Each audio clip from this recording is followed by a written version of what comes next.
O Show. This is the Big O Show. This is the Big O Show.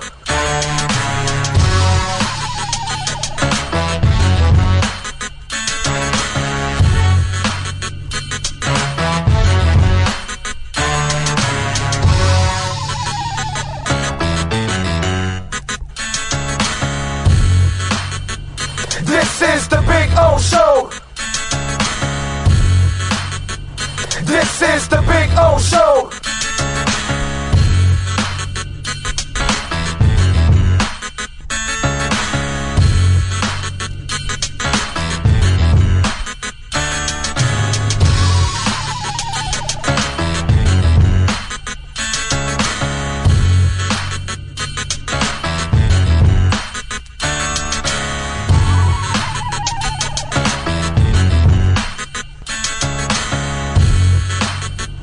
This is the Big O Show.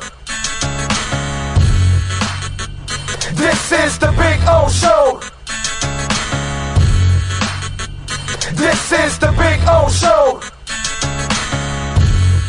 If you're a Miami sports fan, then there's only one store to go to, and that's Canesware at Miami Fanware in Davie. They're your one-stop shop for all your inner Miami CF, Canes, Dolphins, Panthers, and Marlins merchandise. They have hats, t-shirts, game day jerseys, and so much more. Located at 2511 South University Drive in Davie, and open 24/7 online at canesware.com or innermiamiwear.com. Call them at 954-835-5597. Canesware, the spot where inner Miami and all Miami sports fans shop.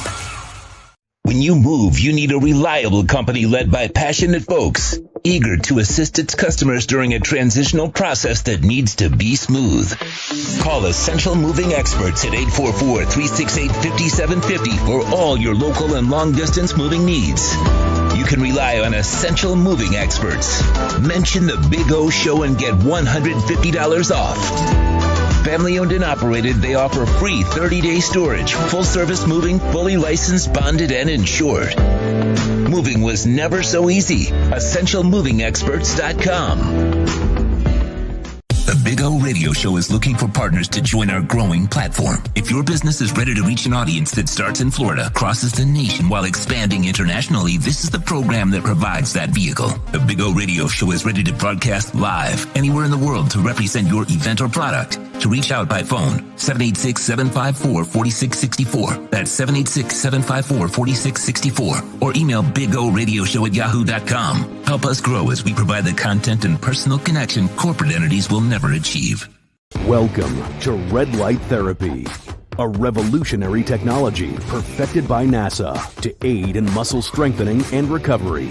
Red and infrared light has the capacity to penetrate deep into the cell's mitochondria, potentially leading to increased energy, faster recovery, and the optimal performance your body demands. Train, fight, recover. Oh, great. You have a doorbell camera. Now you have a front row seat to your house getting robbed.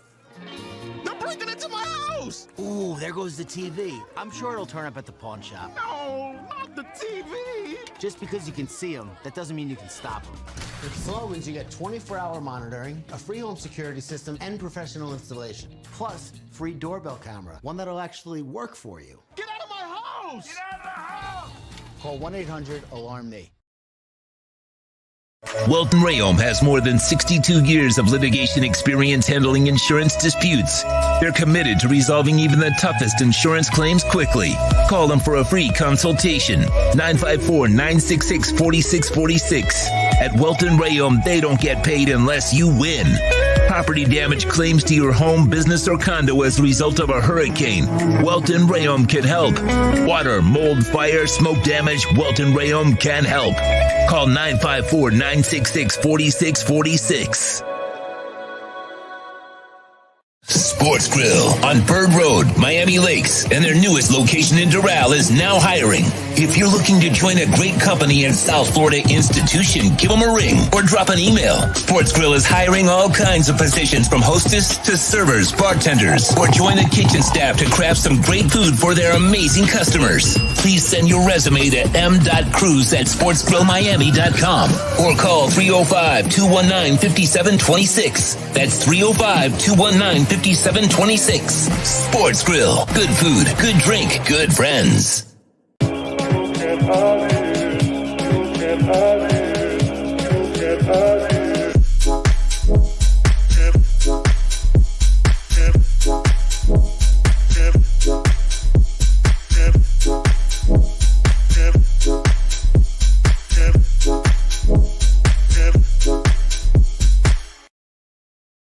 Why is it that you get locked out in the worst moments of your life? Where are my car keys? Man, I can't find my house keys. In those frustrating moments, you need a locksmith you can count on. A. Lenny Locksmith in South Florida, from Miami to Port St. Lucie. In Central Florida, A. Lenny locks it down in Orlando and Tampa Bay. Lockouts or lock changes for home or business, car key replacements, and programming all model cars. 24-hour service. Call them at 855-869-5625. Go to the website at alennylocksmith.com.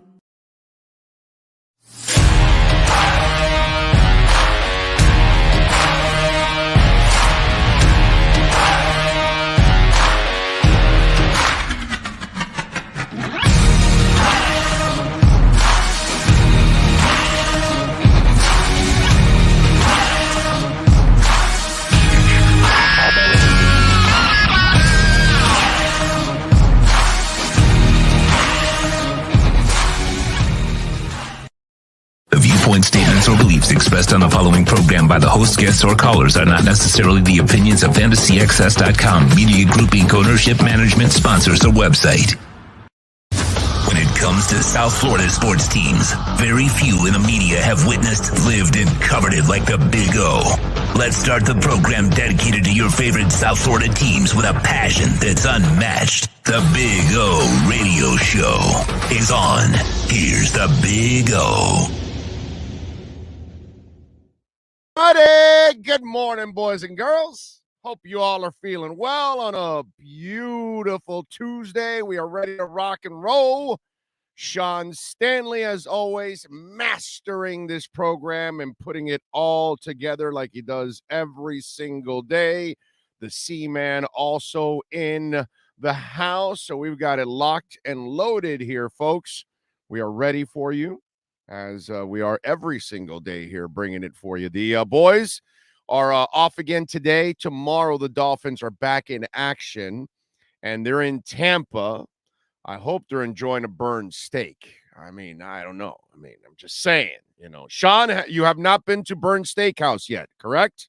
Not yet, right? So I told you, and I told you back when we were together at that shithole that we were working at, with some crap named Kakayud.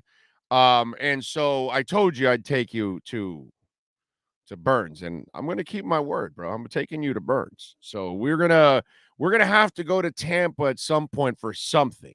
Okay? The East-West Shrine is gone now, so there's no reason to go there for the East-West Shrine, but there's going to be a reason why you and I are going to have to go. I mean, who knows? Maybe the Seaman's also on board. Who knows? You never know what's going to happen down the line in the future here on the program. So I can't predict any of that stuff, but I know I owe Sean a trip to Burns Steak. No. I'm sorry.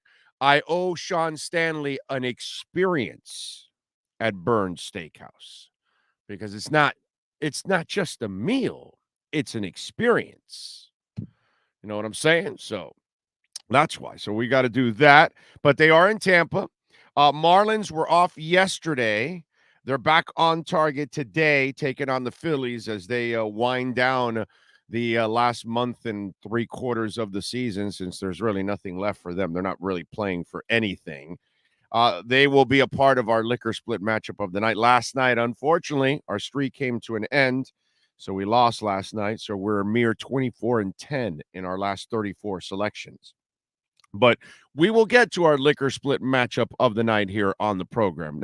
Not so fast, okay? We're not just gonna, give you, our selection right away. No. We're gonna, push it down the line. We got a loaded show for you today. Again, as always, got a bunch of things to talk about. Some interesting subjects are developing too, which is pretty cool. Manny Navarro will join us with our Canesware Miami Hurricanes report at 11:30. At 12:30, Cameron Wolf is going to stop by fresh off the plane because he is flying right now. He just took off, I want to say around 9 a.m. He's been in the air for about an hour because I spoke to him a while ago. And when he lands, and then he'll call us at 12:30. I think he lands around 11:30. So he'll call us around 12:30. So we will have Cam Wolf in some vehicle somewhere in this country as he's traveling around for the NFL Network all over the place. He's like Sagua Fair. He is everywhere. You know what I'm saying? Cameron Wolf is raiding all the training camps, Word of the day. Dolphins, by the way, looking forward for the Dolphin defense to raid the AFC East. I'm looking forward to that. We got a lot of things to talk about. NFL owners are in action. We got trade requests going on in basketball, in football. I mean, there's a lot of stuff going on. We got news in the AFC East. We've got something incredibly disturbing, twisted, funny happening also in one part of the country. We've got some college football news we got to talk about. Got to play a soundbite of something that I think Dolphin fans will be interested in. I mean, I got a bunch of stuff on the music side. Got some notes to talk about on the music side. We did lose yesterday Olivia Newton-John at the age of 73. The incredibly talented, incredibly giving, because when you talk about being a philanthropist, she was as big as it gets. Obviously beautiful. We all know that. And just, somebody I grew up with when I was a kid and somebody that I admired even before she was, on Grease. I remember my mom would have her records, and we'd have that big Magnavox stereo system that was just a one piece of furniture. And those of you that are old enough, you know what the hell I'm talking about. And the TV was in the middle of that big piece of beautiful wood because it was like solid wood. It was like made strong, and it had wheels, right? And you could move it around. And then you'd lift the top of it, and your TV was in the bottom with the two big speakers. And then when you'd lift the top, you'd have the record player, the 8-track player, and then a slot for your albums and all that kind of stuff, and a slot for some of your 8-tracks and things like that. Those of you that are old enough, you know what the hell I'm talking about, right? And man, I love that thing because you could crank that bitch up and it was loud, man. Yeah, that was MTV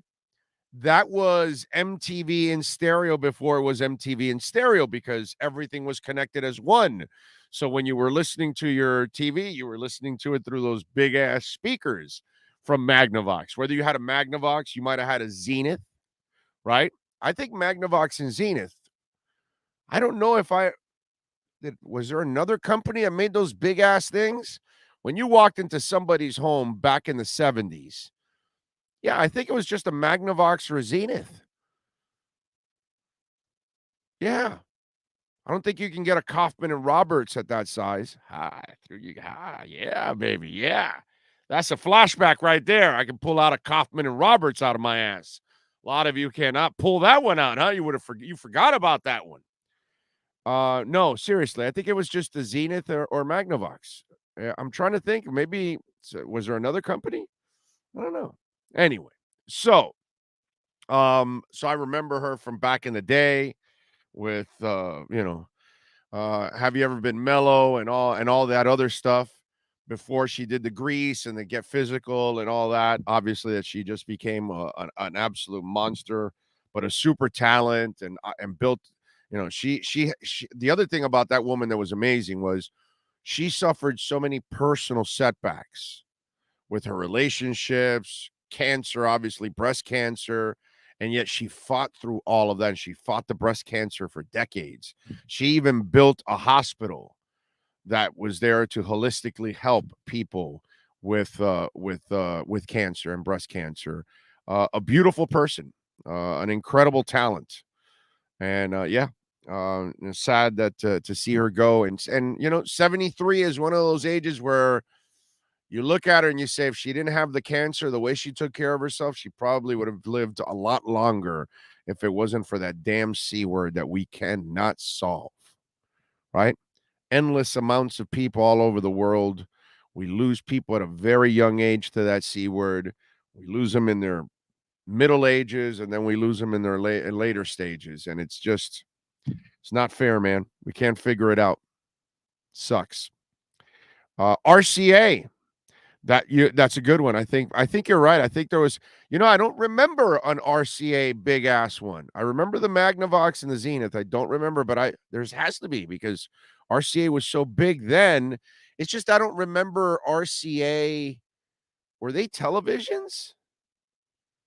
Magnavox and Zenith, they were monsters in television. I don't remember the RCA as much. I remember them for record players or maybe, but I don't know if I remember an RCA television. I don't know. I don't know about that one. Suddenly with Cliff Richard. Oh, yeah. Suddenly. Yes. That's a great song. Great song. Great song. My favorite song of Cliff Richard is Devil Woman. That's such a killer song. It's still that, to me, that Devil Woman song from Cliff Richard is one that transcends. It's like Can't Get No Satisfaction from the Stones, Respect from Aretha Franklin. There are certain songs that I don't care what decade it is. I don't care how old the song is. Hey Jude will always sound great no matter what, Yesterday, there are certain songs, New York, New York. There's going to be songs that no matter how old it gets, it still sounds great. And if you listen to Cliff Richard, it may not be as famous as some of the ones I just mentioned, but to me, Devil Woman is one of those that no matter what decade you're listening to, it's a groovy effing song by Cliff Richard. Had a Zenith growing up, yeah. No, definitely. Zenith and Magnavox, I remember those. I don't remember the RCA. Nyborg says, RCA made TVs. We had one of them. Thing weighed a ton. Yeah, but I don't remember a whole RCA like the Magnavox and the Zenith, is what I'm saying. I don't remember that. But maybe you had one. I don't even remember an RCA television. I don't. Yeah. RCA floor model TV, says Elliot. Morning, Big O. Hope all is well. Random travel question. I'm traveling to Vegas with my girlfriend for my birthday. Have you ever been to Zach Bagans Haunted Museum? I've heard it's a must in Las Vegas. I have not. In the last couple of times that I've been to Vegas, I haven't been with my wife. So I would probably do something like that with my wife. I'm really not going to go with Sean to that. I'm not going to go with I've been with a couple of friends of mine that we went up for U2 and Human League in two different concerts. I went up with for a boxing match a few years back with Todd Gregg. I went for a Kiss concert a couple of years ago, but it was only a one-nighter. We popped into Vegas for Kiss. We flew to Los Angeles for Kiss the next night, and then we flew back. It was like a crazy shit. It was just a round trip, 2 concert back. So the last few times that I've been to Vegas, I have not been with like my wife, which is probably who I would go with to something like that. But I have heard about that haunted house, and I do hear cool things about it. So as long as you're into it, I would go check it out, dude. That's the beauty of Vegas. It's no longer only about the debauchery. Yeah, dude, you can go get laid, go to the bunny ranch, go gamble your head off. If that's what you want to do, go for it, bro. You can get in all kinds of trouble in Vegas.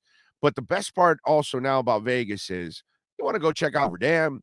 You want to go ride rides because they've got all kinds of different amusement rides. You want to go check out shows. You want to check out concerts. That's the beauty. You want to go to the Pinball Hall of Fame, want to go to the Haunted House, want to go down to Fremont Street. There's so many things to do in Vegas that you don't have to go just for the gambling and the debauchery. You know what I'm saying? It doesn't have to be about that anymore. In fact, it's never like that for me personally.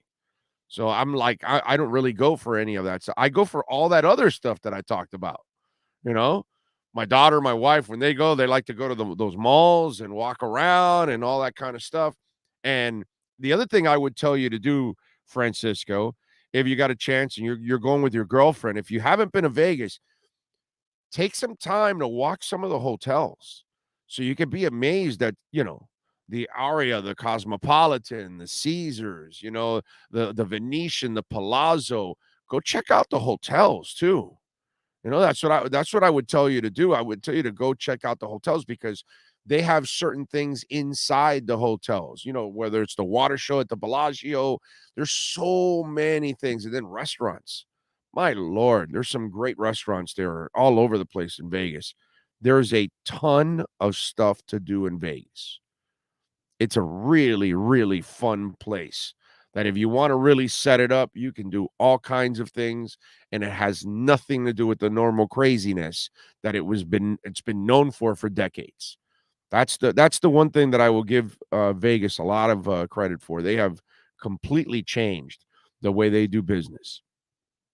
Jay says, I had an RCA 25-inch console TV stereo back in the 80s. There you go. There you go. And I know Jay very well, so I know Jay's not a bullshitter. So I believe that. I never saw, now that I don't think I remember an RCA. I don't. I think everybody in my neighborhood either had a Zenith or a Magnavox. Pretty amazing. Let's see. Big O, did you ever see What Happened to Baby Jane? Classic horror movie. No, not at all. I don't know why that came out of left field, but no. Let's see. Big O, I sent this question to Alan's mailbag, but I wanted to get your take. What do you think would keep Mike Gesicki from being what keeps Mike Gesicki from being George Kittle in this offense, or they're just too different? No, they're too different. They're two different players. There's a physicality to George Kittle's game that either you're Mark Bavaro or you're not. Get my drift? I don't know if you're old enough to understand what I just told you, but either you're a physical player or you're not. And that's just the way. And Mike Gesicki is a finesse player. Nothing wrong with that. Kellen Winslow Sr. was a finesse player. There's nothing wrong with that. Lots of tight ends are, but there are other guys that Rob Gronkowski, that's Mark Bavaro, and this guy, George Kittle, they are different types of dudes. Okay. I've never seen a Mark Bavaro in my life. I've never seen a Rob Gronkowski in my life, and I've never seen a George Kittle in my life. They're few and far between. Those kind of guys that can just bring the physical nature of the game to that position. Darren Waller is not going to bring that kind of physical nature to it. Neither is Travis Kelce. Okay, now they might be slightly better blockers than Gesicki, but they're not George Kittle, and they're not Mark Bavaro, and they're not Rob Gronkowski. These are the kind of guys that can throw defensive ends to the ground. And it's just either you have it or you don't. You know what I'm saying? And that Gesicki will never be those kind of guys because it's just not in his DNA. That's not who he is. It's no slight against him. There's more tight ends that are like Gesicki than obviously what I just mentioned. It's very hard to find those physically tough two-way type tight ends that they're like an offensive tackle / tight end. And that's what, Jason Witten was like that too in his early days. He was a guy that could stand up and be an extra tackle if you wanted to, and then he could run out in the open field and catch anything you wanted. And that's why he lasted 8,000 years in the league, because they're so hard to find. More often than not, you're going to find the guy that can run routes, hopefully at best get in the way of somebody. But what George Kittle does and what Mark Navarro did and what Rob Gronkowski has done, no, man. There's zero comparisons. And for anybody to expect Mike Gesicki to become George Kittle, you're lying to yourself. You're kidding yourself. You're being very, very naive. It's just not in his game. And it's not his fault, okay? He can be incredibly effective the way he is. He has to be used that way. That's all. Not depended the other way. Lots of tight ends play in this league without being blockers. You know, it's like you have short memories, you know, like, what do you think? Keith Jackson could block?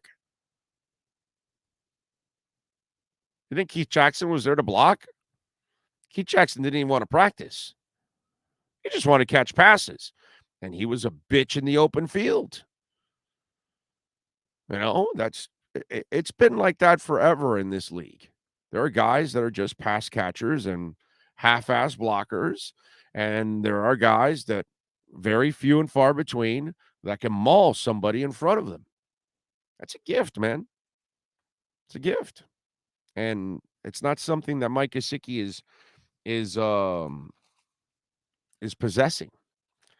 Liquor Split, by the way, does possess a great opportunity for you, because if you haven't tried it, you should. I mean, listen, you're sitting at home, you're at a party, you're at a get-together, you're running low on beer, running low on wine.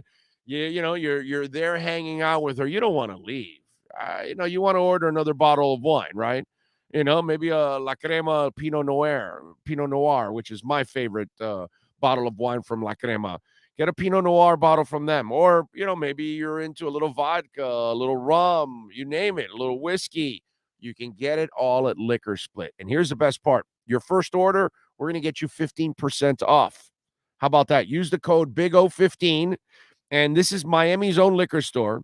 So if you live here in the Miami area, Westchester, Miami Beach, Flagami, West Flagler, Key Biscayne, Wynwood, Omni, Upper East Side, El Portal, South Miami, West Miami, download the app, iOS or Android. Keep the party going. Keep the get-together going. Keep that romantic situation going.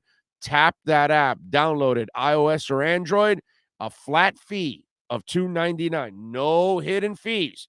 $2.99, and they'll deliver to you within minutes. Tap that app at Liquor Split and use our code BIGO, BIGO15, that is, BIGO15, and get 15% off your first order, liquorsplit.com. All right, if you want to get in on the Welt and Rayom text line, that's 855-912-1056. That's 855-912-1056. If you want to get in on the Welt and Rayom text line. All right, what else do we have here? Morning, Big O. Been a while. I bought tickets to Miami versus Pitt in Miami. I need some ideas to do in Fort Lauderdale area. Well, there's lots, bro. Just go to Las Olas and hang out there, and you'll have a great time by the beach. That's all you got to do, man. If you're in Fort Lauderdale, just go over to Las Olas and hang out in Las Olas and go right over to A1A.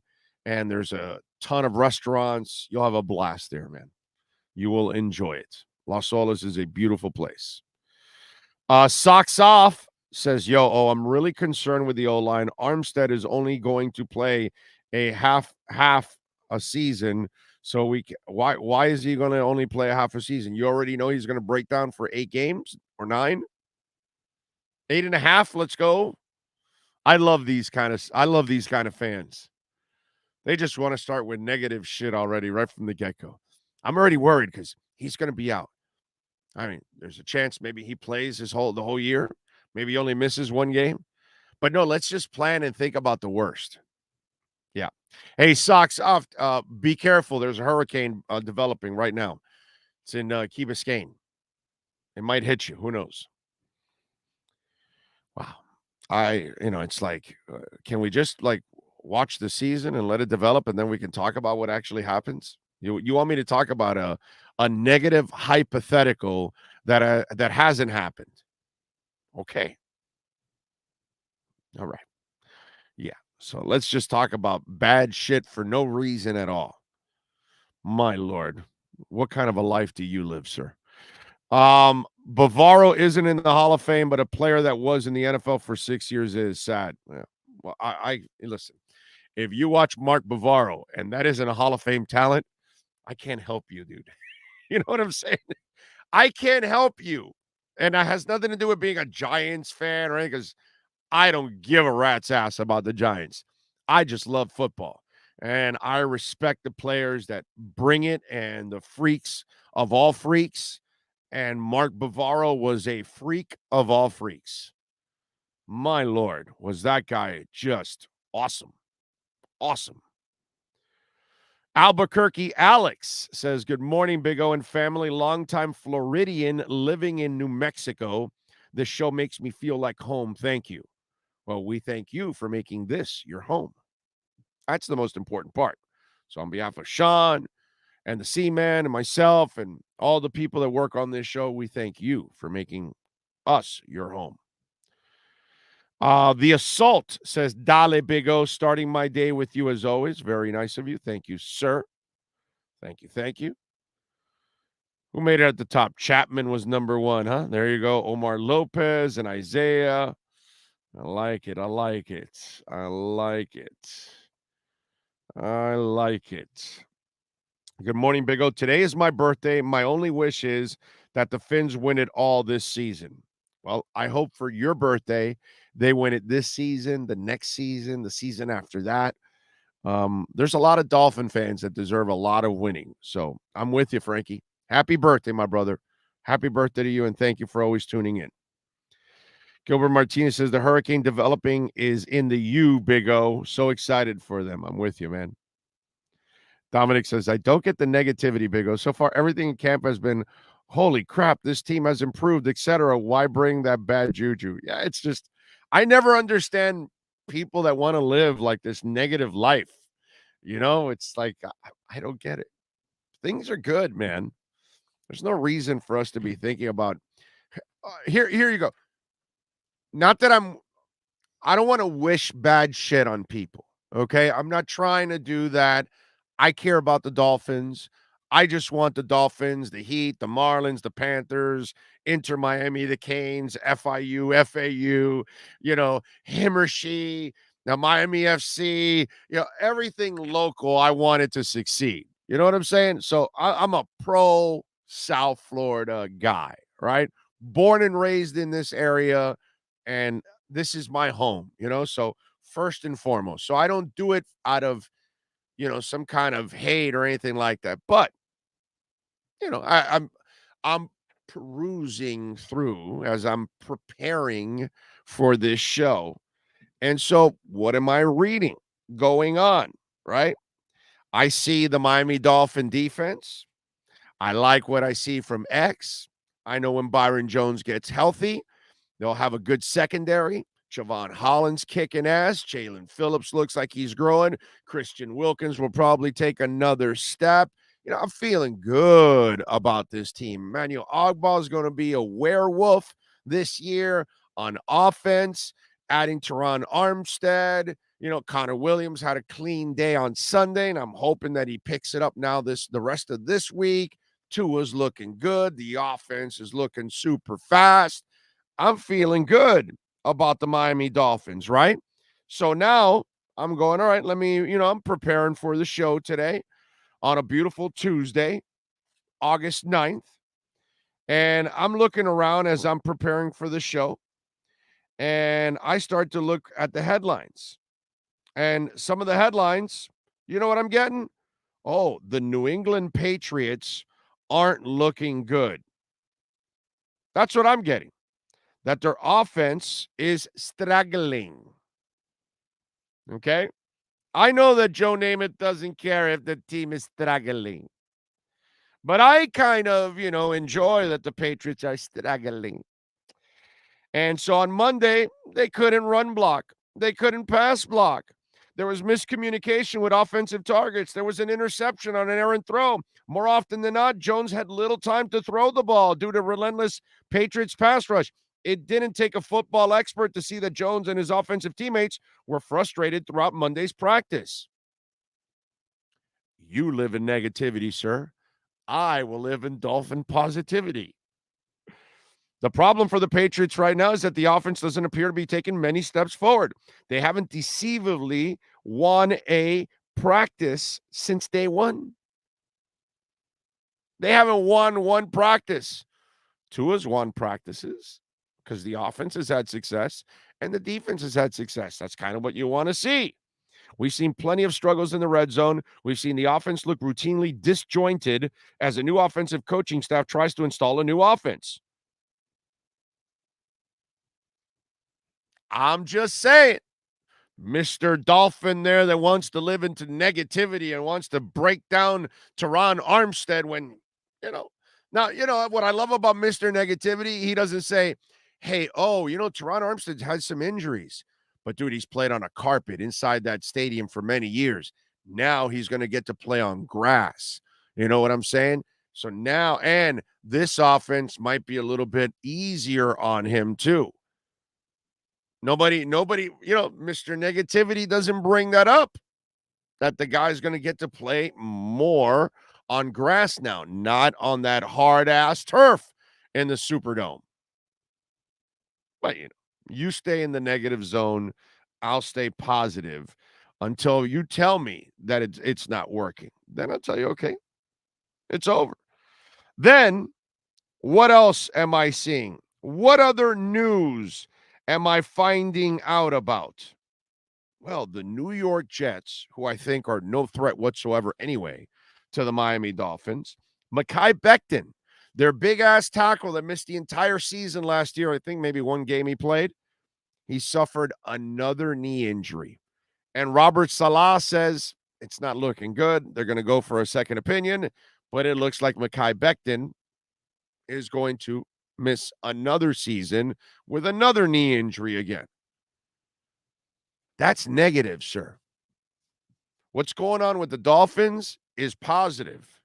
Not sure if you know the difference. Okay? Reports out of Dolphins camp, reports out of Patriots camp.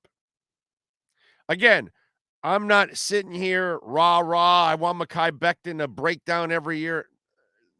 That kid's innocent in all this rivalry crap and all that. But my point is, bad news happens. That's when we can talk about it. The Jet fan can talk about, damn, dude, Mekhi Becton again. They can get frustrated. They can talk about that. The Patriots fan, if they're that worried about the offense right now, which they should be, they don't even have an offensive coordinator. That's the kind of stuff that you talk about. That's not what's happening here. I'm just saying, man. Listen, if you want the radio show or, I don't know, a TV show that just wants to get you on hooks and wants to just, will Tua get benched for Teddy Bridgewater? Will Armstead break down? It's just like, is that what we're going to do? Will Igbenogany finally come through, or will he be a bust? If that's what you want for clicks, if that's what you want to go out and talk about stupid hypotheticals, you're not going to get it on this show. Okay? I'm not doing that. I'm not doing that to get an audience and start to just stir it up. I tell you what I believe in. We talk about the sports. We talk about the situations. But I don't get into silly-ass hypotheticals talking about Armstead breaking down when he's healthy and he's fine right now. Why would I want to talk about that right now when nothing like that has happened? Not going to do that, man. I'm really excited about the Dolphin season. Until you tell me not to be excited that this and this and this is happening, then you can take the excitement away from me. But for right now, I'm loving it, man. I'm loving it, and I'm loving every moment of it. RedRecover.com. By the way, I got to thank RedRecover.com. I love it. I'm watching folks out there. And the best part now, I'm getting the listeners, because you've gone to RedRecover.com. You've ordered it. By the way, use my code Big O so you can get 10% off. You're now realizing how affordable these wraps are compared to some of them out there in the market. They're not trying to rip you off. They want to help you. They want to make sure you recover from your workouts, your soreness. You've got old injuries. Yesterday, the doc joined us.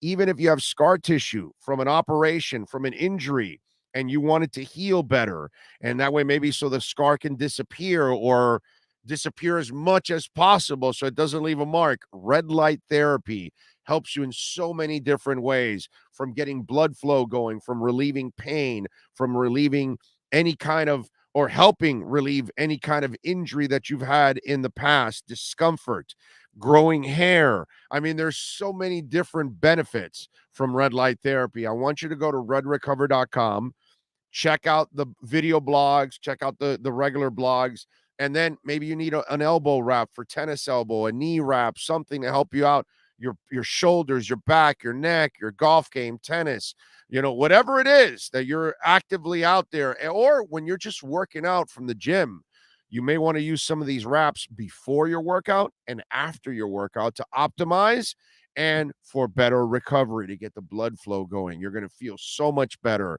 telling you, you've seen it from Sean, I've seen it from my wife, myself. I've been telling you about it. And now listeners are chiming in now on how much it's made a difference in their lives. Go to redrecover.com, use our code Big O, and trust me, pain relief is right around the corner. Redrecover.com. Also good for your dogs. Okay.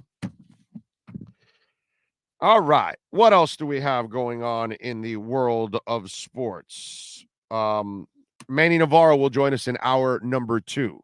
Okay. He'll join us at 11:30. You got a bunch of things to talk about with Manny over there. The whole team has great chemistry, and they're going to succeed. I'm with you, Omar. Really, the vibe for this team is, it's really, really fun, man.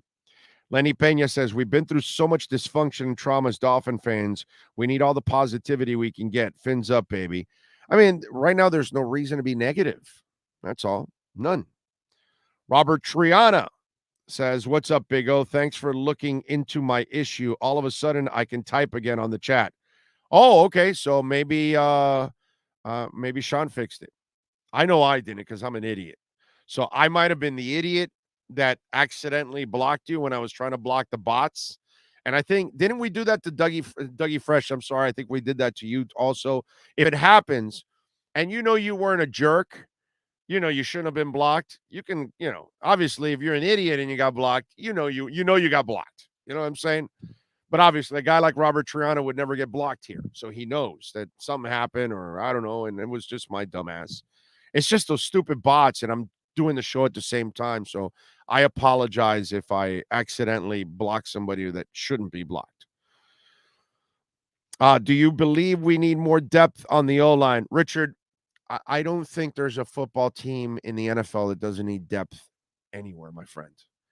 But first of all, we've got to solve our starters. You know what I mean? Before we get to the point that we're so rich in talent that we demand that we have better backups, let's get to solving starters, winning, and get to the playoffs. Just to get to the playoffs. Then if we want to make the deep runs and, you want to establish yourself and all, that's when the depth is going to come in. You know what I'm saying? And I think that they are developing some depth, but when it comes to the offensive line, my brother, first we have to solidify the first 5. You know what I mean? And they have not been solidified yet. We are hoping. We're still in the hoping stages for Austin Jackson, for Liam Eichenberg. You know what I'm saying? For Connor at center, actually. We're in the hopeful stages. All right? They haven't been terrible or anything. They've actually looked pretty decent. But let's get to the point where we cross that threshold with our first 5 before we start getting so snobbish about our backups. That's all I'm saying. Let's have a little patience. Let's develop the starters first and foremost, okay? Vivinetti says, Big O, Dolphins are in a great place. The roster is the best it's been in a long time, and McDaniel knows how to get everything out of it. That's what it looks like. Let's hope so. Let's hope so. Juan Mendoza says, Bears receive Preston Bowden and a 2023 fifth. Dolphins receive Roquan Smith. Who says no? Everyone in the world. And for those of you that don't know, let me address the damn ginormous elephant in the room because everybody's talking about Roquan Smith, okay? So Roquan Smith, and I have a very interesting answer, okay? You know how that guy wanted to play the negative game of the Dolphins on the hypothetical side? We're going to play the have fun with this hypothetical because it's there on the table with the Miami Dolphins. Are you ready to play with me? All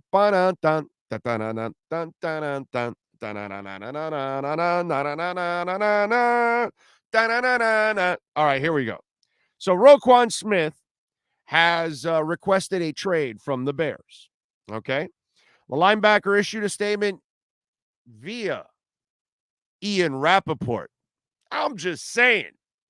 Where do you catch him exclusively? On what platform in South Florida?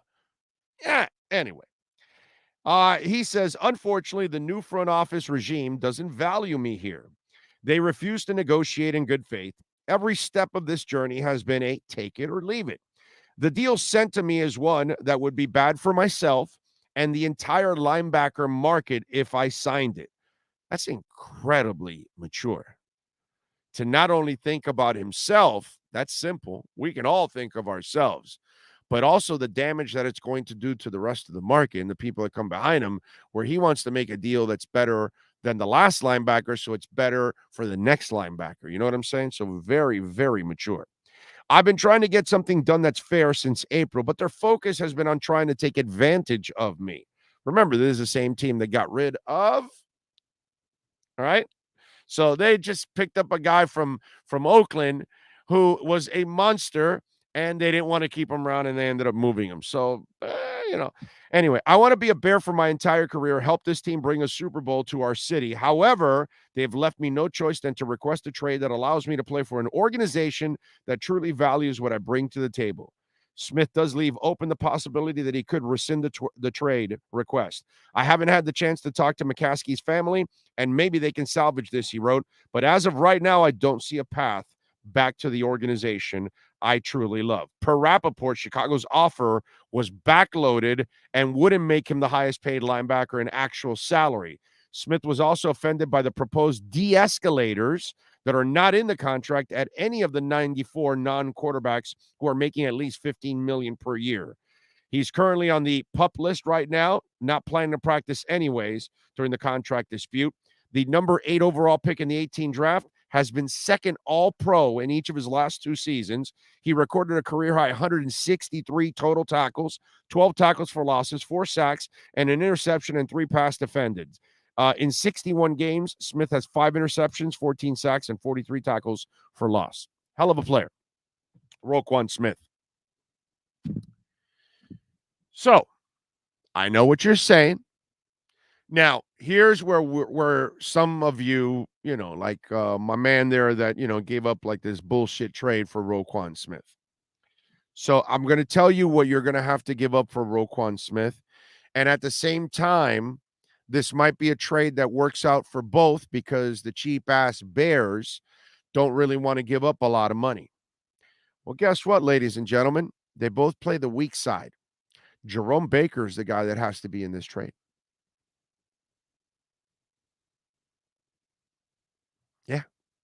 So you trade Jerome Baker for Roquan Smith is what you're doing. That's how you do it if you're going to do it. And it'll probably be Jerome Baker and a 4th rounder for Roquan Smith. That way, the cheap-ass Bears get a linebacker that's already under contract. The Dolphins then get rid of a contract so they can give a new contract. And the Bears get themselves a starting linebacker that plays the same weak side position, and they get a draft pick. but you're not going to give up a second rounder and Jerome Baker. Maybe they force you into a third, but a fourth and Jerome Baker for Roquan Smith, I might do that. I think that might be a really good trade for the Dolphins. What do you think about that one? Not Preston Williams and Lynn Bowden Jr. and a fifth rounder and give us Roquan. I mean, some of you out there, you think that everybody's on dope. Just because you're on dope right now at 10:43 in the morning going, yeah, man, we'll give up Preston. Oh, we don't need Lynn Bowden. Fifth round. They'll give us Roquan. Yeah. No, it's not happening. So don't come up with stupid trades. Come up with trades that make sense, and you're going to have to give something up. Preston and a second-round pick. James, bro, come on. Nobody wants Preston Williams. You know, some guy goes to me, Kasich. Bro, they collect tight ends. They've been trying to get rid of all the tight ends, and they already have a tight end. So they don't need a tight end. They have a couple tight ends, actually. They don't need a tight end. That's the problem. Some of you out there, you come up, you want the shit you want to get rid of, and you think they're going to accept the shit you want to get rid of. And that's just not the way. You're going to have to give up something. So you got to give up Baker. And Baker's a decent player, not a great player, but it gives them a linebacker that it's tied down to a contract, not a big contract since they're cheap. You know, that's what the McCaskies have been known for. They're a cheap family. They've been a cheap organization for years. And this is probably the way you got to go. It's got to be Jerome Baker in there. Yeah. Jerome Baker would be the guy that you would have to throw in there. And a fourth, maybe third rounder or something like that, I'm thinking. Big O, I like that trade. I'd miss Baker, but Roquan is a much better player. People have to think about what the trade makes sense for both sides. Teams are not going to take your garbage. I know that, Lenny, but, you know, the average fan comes up with the garbage trade all the time thinking that everybody else is stupid. And, you know, some guy really sent me Preston and you know, it's like, come on, dude. Another guy sent me the Kasich one. It's like, have you looked at their roster? Why would they need Kasich? Do you pay attention? You know, why are they going to add a guy they have to pay? Now you add Jerome Baker, he's already been paid. The Dolphins paid the signing bonus. So the cheap ass Bears don't have to pick up the signing bonus, they only have to pick up the salary. I'm just saying, that's kind of what you have to do in order to do it. And that way they fill that linebacker need with another guy. And they get a pick. And that's it. Something like that. That's what I would do, you know, if you could get away with it. Big O, do you play fantasy football? Yes, I do, sir. Been playing fantasy football for decades. Let's see what else. Dominic says, hypothetical here. Who would you trade? That's not a hypothetical, Dominic. That's one that there's no sense to it. They're not trading Kasich right now. When he's on the trade block, then we'll talk about it. But right now, why am I going to do that? There's no trade for him. They need a tight end, and they've got to play him, and they're going to find out. So we'll find out down the line if he becomes tradable. But right now, I'm not going to play that game that's wide open. Roquan has asked for a trade. That's real. That's tangible. He has asked for the trade, and he's not getting a contract. Miami has money under the cap. They would get rid of salary with adding Jerome Baker to that trade, along with a pick. And there you go. That's a hypothetical I can talk about. I'm not talking about Teron Armstead when he's not injured, and I'm not talking about Mike Gesicki when he's not on the trade block. So when that happens, then we will talk about it.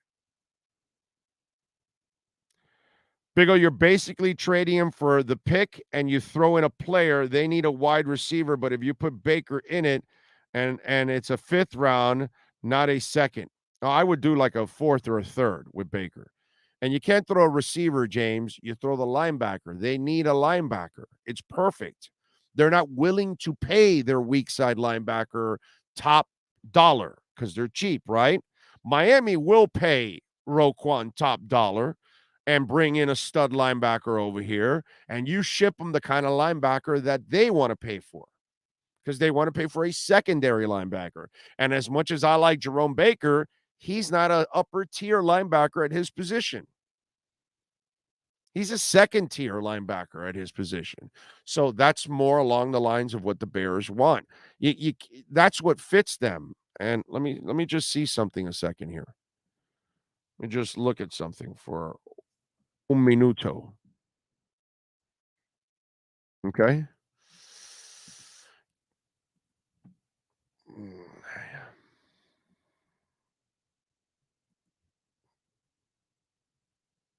I'm pulling up the Bears depth chart.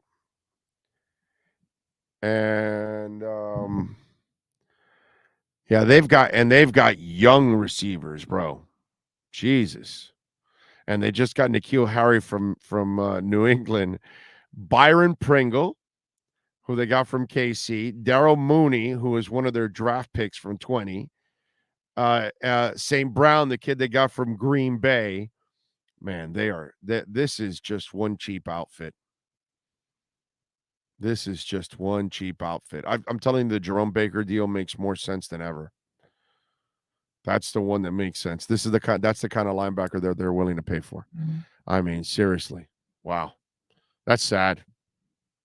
I feel bad for Bears fans that they have to be run by that family, because that family just will never do enough in order to win. That's always been the problem with the McCaskies. They got lucky back in the day when that team was put together by was it Vince Tobin, and right? Was it Tobin? I think it was one of the general managers in those days. Tobin and somebody else helped build that team for Ditka, and they were the monsters of the Midway. They were nasty. It's even bad organizations end up with good teams every once in a while, because that's how the NFL is structured. There are times where the Bengals have had pretty good teams. Now, they never got the quarterback they needed, and some of those Dalton years, they had some decent teams, and if you had a real quarterback, you might have, done some damage and gone deep like they did last year. You know what I'm saying? But even bad organizations, the way this league is structured, it's set up for you to have some success, even by mistake almost. And even bad organizations sometimes end up with a group of good players, and sky's the limit for them, and they get lucky. And it's still a bad organization, but hey, look at Jeffrey Loria. Perfect example. Dave Dombrowski had a fire sale and built that entire team, and Jeffrey Loria and his front office only had to add Pudge, Pierre, Redmond. I'm missing like one more player that helped out. Oh, Urbina. That's it. That's all they added. Everything else came from the fire sale from Dave Dombrowski. Without Cabrera and Lee and Lowell and, all those guys that they had, Burnett, Beckett, all those cats, they don't get there. They don't win it. That's because he built it through that. And even a bad owner, a terrible owner like Loria gets lucky. A terrible ownership group like McCaskey gets lucky. It's just a cheap outfit, man. Anybody that's watching or listening that's a Bears fan, they know what the hell I'm talking about. It's a joke. It's a joke. Big O Harry just seriously injured his ankle. Oh, well, there you go. I mean, he was kind of useless anyway, so whether he got injured or not, were you really thinking of anything from N'Keal Harry? He's looked like an absolute bum from the get-go anyways. Jesse Johnson says, I was listening to you when you were at a radio station. Yes. Yes, sir. Thank the Lord I am no longer doing that shit anymore. Thank the Lord. It's so good to be on my own and not have to work with that garbage outfit, which, by the way, is filing for bankruptcy. Prediction! I don't know.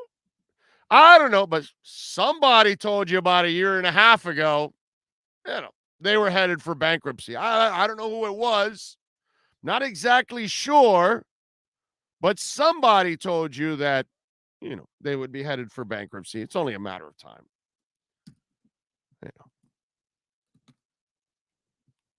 Any company that puts the same radio show on two stations in the same market, it's such incredibly stupid business. It shows. You know what I mean? Any company that has either fired or lost 75% of their talent, how are they supposed to pay the bills when the talent brings in the money? Not the station, not the PDs, not the assistant PDs, not the producers. No, no, no, no. The talent brings in the money. You're going to get rid of 75% of your talent, and you expect to stay afloat? No. No. Every business is about making money. So, so thank the Lord, I am no longer in that shithole. Okay? So there you go. I always trip out with the people. God, I wish you were back on radio. No, you don't. No, you don't. And I'll never be back on local radio again. No shot. Ayala's Obstacle says, Big O, why trade Gesicki? He's a great receiver, stay healthy, doesn't complain, and he plays in every game. He needs to stay. Well, Ayala, in theory, everything you say makes a ton of sense. The only part that doesn't make sense of your statement is you're not looking at the puzzle. And there's a puzzle that you have to put together. And if you're a running offense, well, you're going to need physical players, and you're going to need a certain type of player in order to be successful. If you're a finesse type offense, well, you're going to need a specific type of talent in order to do that. So you design things based on what your philosophy is. And then based on your philosophy, you're going to need specific players. And if you want a run grading team, and maybe you're looking for 330-pound guys, and you just want them to maul the guy in front. But maybe you're looking more at a zone team where you're going to want lighter linemen who are faster on their feet and can shift and can pull and move. So it requires different things. In this offense, the tight end needs to block because it allows, when you're calling plays, to deceive the opponent, because you don't know if the person in front of you is a pass catcher or is he blocking at the moment. But unfortunately, when you line up Mike Gesicki, you are looking at him solely as a pass catcher. You are not looking at him as an effective run blocker. That takes away the element of surprise from Mike McDaniel. Mike McDaniel uses a lot of deceiving tactics when he's running the offense. All right. Stuff that throws people off on a consistent basis. He wants to keep you off balance. He wants you thinking run when it's a pass. He wants you thinking pass when it's a run. And the only way you can do that is if you have players that can do it both. And so in theory, Ayala, your statement, if he was a blocker, it would sound great. But because he's not a blocker and he needs to become more of a blocker, and he knows it, Mike McDaniel knows it, the media knows it, the fans know it, it's out in the open. So in order for him to earn a spot on this kind of an offense, he has to become a more effective blocker. And that's why it's not etched in stone that he stays here. So now he is given the opportunity to become a blocker. And if he can become a serviceable blocker in Mike McDaniel's eyes, where he can have run plays with Mike Gesicki on the field, then Mike Gesicki will be the pass catcher also. But unless Mike Gesicki can sell the run, he will not be able to sell the coach in the front office that he belongs here. And that's just That's the reality of what we're in right now, unfortunately. As much as I'm with you, I like Kasich. He's a classy dude, never complains, pro Dolphins, supportive of everything going on, incredibly likable, man. It's impossible not to admire Mike Kasich. The shit he did was it last year when he had the shoulder injury or the year before? He had that shoulder injury, came in and caught that one-hander. Get the hell out of here. That's balls. I love Mike Kasich's toughness also, but he has to show blocking right now to that coaching staff. Because if he doesn't, it takes away an advantage to that offense. And that they can't have that. So this is what we need from Mike. Let's hope he can cross that threshold so he can stay. Still Drew says Big O going to be in Miami in April 2023. The week before the draft. Is there anything cool I can do at the facility? I like to tour the offices. You're going to have to call them, dude. I have no idea. I don't work for the team, so I'm not exactly sure. You know what I'm saying? You have to, I don't even know if they allow, I don't know if they have any tours. I don't know if that's only for season ticket holders. I would be completely lying to you. I have no idea. But here in South Florida, you'll have plenty of things to do. Big O, admit it. You miss QAM. LOL, says Brooklyn Rock. Big O, will your show have a fantasy league? I'm working on a fantasy show. I'm working on year-round fantasy. We're trying to line up the right sponsor for it. We have the people in place. So I am looking for the sponsor. In fact, I am meeting with a sponsor today, this afternoon, about a fantasy football segment, like we always do on Tuesdays to recap the week and on Fridays to preview the weekend.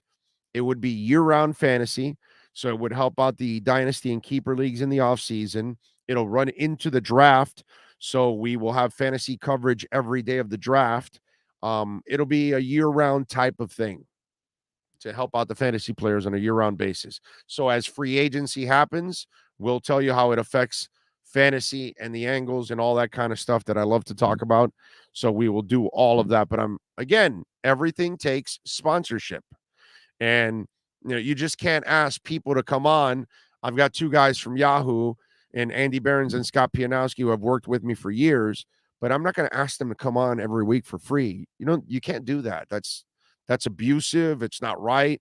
And so you need a sponsor, and everything's got to be paid for. You know what I mean? It's great to have Omar Kelly, and it's great to have Cameron Wolf, and it's great but if you want them every single week, I don't have the face to say, hey, do me a favor, show up every week. No. So everything takes, money. So hopefully today we will have a new sponsor, hopefully for fantasy football down the line. And by the way, if your company wants to join our platform to get amazing exposure locally, statewide, nationwide, worldwide, because the reach is, thanks to all of you, absolutely amazing on the show. You can reach out to our business line if you want to be a part of our platform. Great way of branding your product and reaching new customers. 786-754-4664.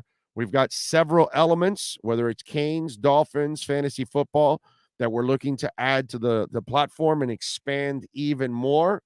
So please, if your company wants to join our platform and get great exposure, 786-754-4664. That is our business line. Very important.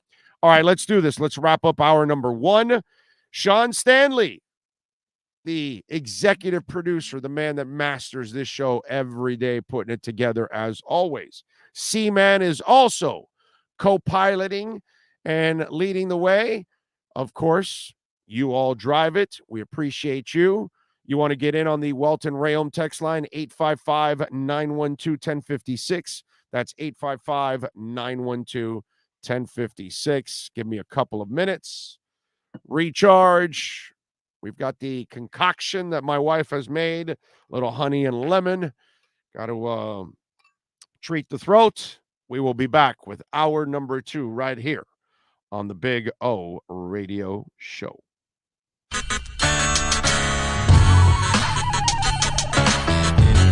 The Big O Radio Show is looking for partners to join our growing platform. If your business is ready to reach an audience that starts in Florida, crosses the nation while expanding internationally, this is the program that provides that vehicle. The Big O Radio Show is ready to broadcast live anywhere in the world to represent your event or product. To reach out by phone, 786-754-4664. That's 786-754-4664. Or email bigoradioshow@yahoo.com. Help us grow as we provide the content and personal connection corporate entities will never achieve. If you're a Miami sports fan, then there's only one store to go to, and that's Canesware at Miami Fanware in Davie. They're your one-stop shop for all your inner Miami CF, Canes, Dolphins, Panthers, and Marlins merchandise. They have hats, t-shirts, game day jerseys, and so much more. Located at 2511 South University Drive in Davie, and open 24/7 online at canesware.com or innermiamiwear.com. Call them at 954-835-5597. Canesware, the spot where inner Miami and all Miami sports fans shop. Welcome to Red Light Therapy, a revolutionary technology perfected by NASA to aid in muscle strengthening and recovery. Red and infrared light has the capacity to penetrate deep into the cell's mitochondria, potentially leading to increased energy, faster recovery, and the optimal performance your body demands. Evolve your training and step into the new era of muscle recovery. Red Recover.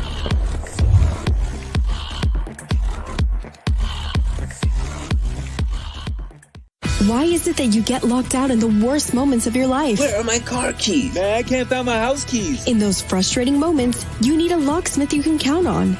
A. Lenny Locksmith in South Florida, from Miami to Port St. Lucie. In Central Florida, A. Lenny locks it down in Orlando and Tampa Bay. Lockouts or lock changes for home or business, car key replacements, and programming all model cars. 24-hour service. Call them at 855-869-5625. Go to the website at alennylocksmith.com. For over 16 years, EJDconstruction.com has provided South Florida residents quality craftsmanship, accurate project management, and exceptional service. That's why EJDconstruction.com is an A-rated member of Angie's List and the Better Business Bureau. When you're looking for the right custom home builder for additions or home remodeling, please call my friend Eric at 305-433-4843. That's 305-433-4843 for EJDconstruction.com. The viewpoint, statements, or beliefs expressed on the following program by the host, guests, or callers are not necessarily the opinions of FantasyXS.com, Media Group Inc., ownership, management, sponsors, or website. When it comes to South Florida sports teams, very few in the media have witnessed, lived, and covered it like the Big O. Let's start the program dedicated to your favorite South Florida teams with a passion that's unmatched. The Big O Radio Show is on. Here's the Big O.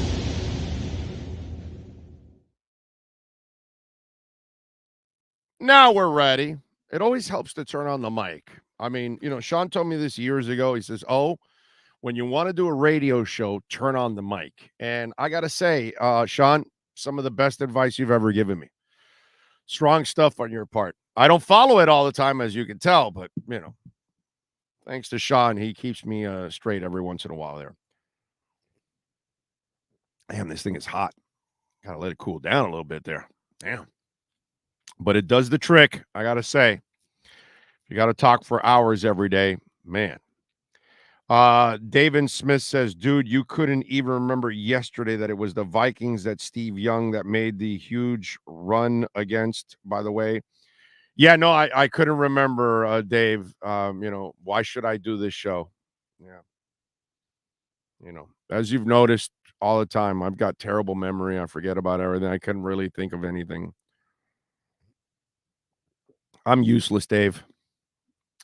What can I tell you? I'm done, bro. I'm worn out. That's it. It's over for me. All right. Shut it down. Let's go. We're going home, guys.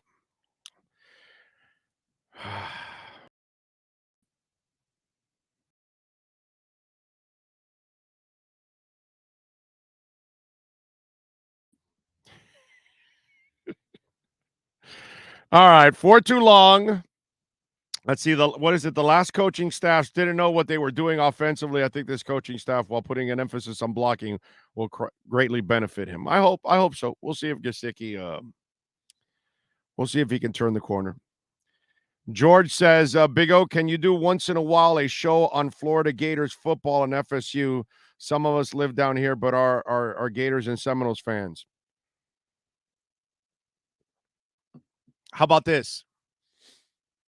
I've got a buddy of mine that covers the Seminoles, and he will come on with me.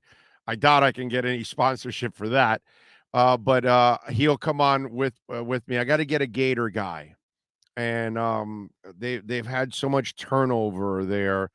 I'll find somebody, and you know what? We'll add that during the college football season. We'll do a little Seminoles and a little Gators. Okay. Ira Schofel is a close buddy of mine, and he's fantastic, and he runs War Chant. So I can get Ira anytime. On the Gator side, man, they've had so much turnover over the years that I don't even know if I have anybody left on the Gator side.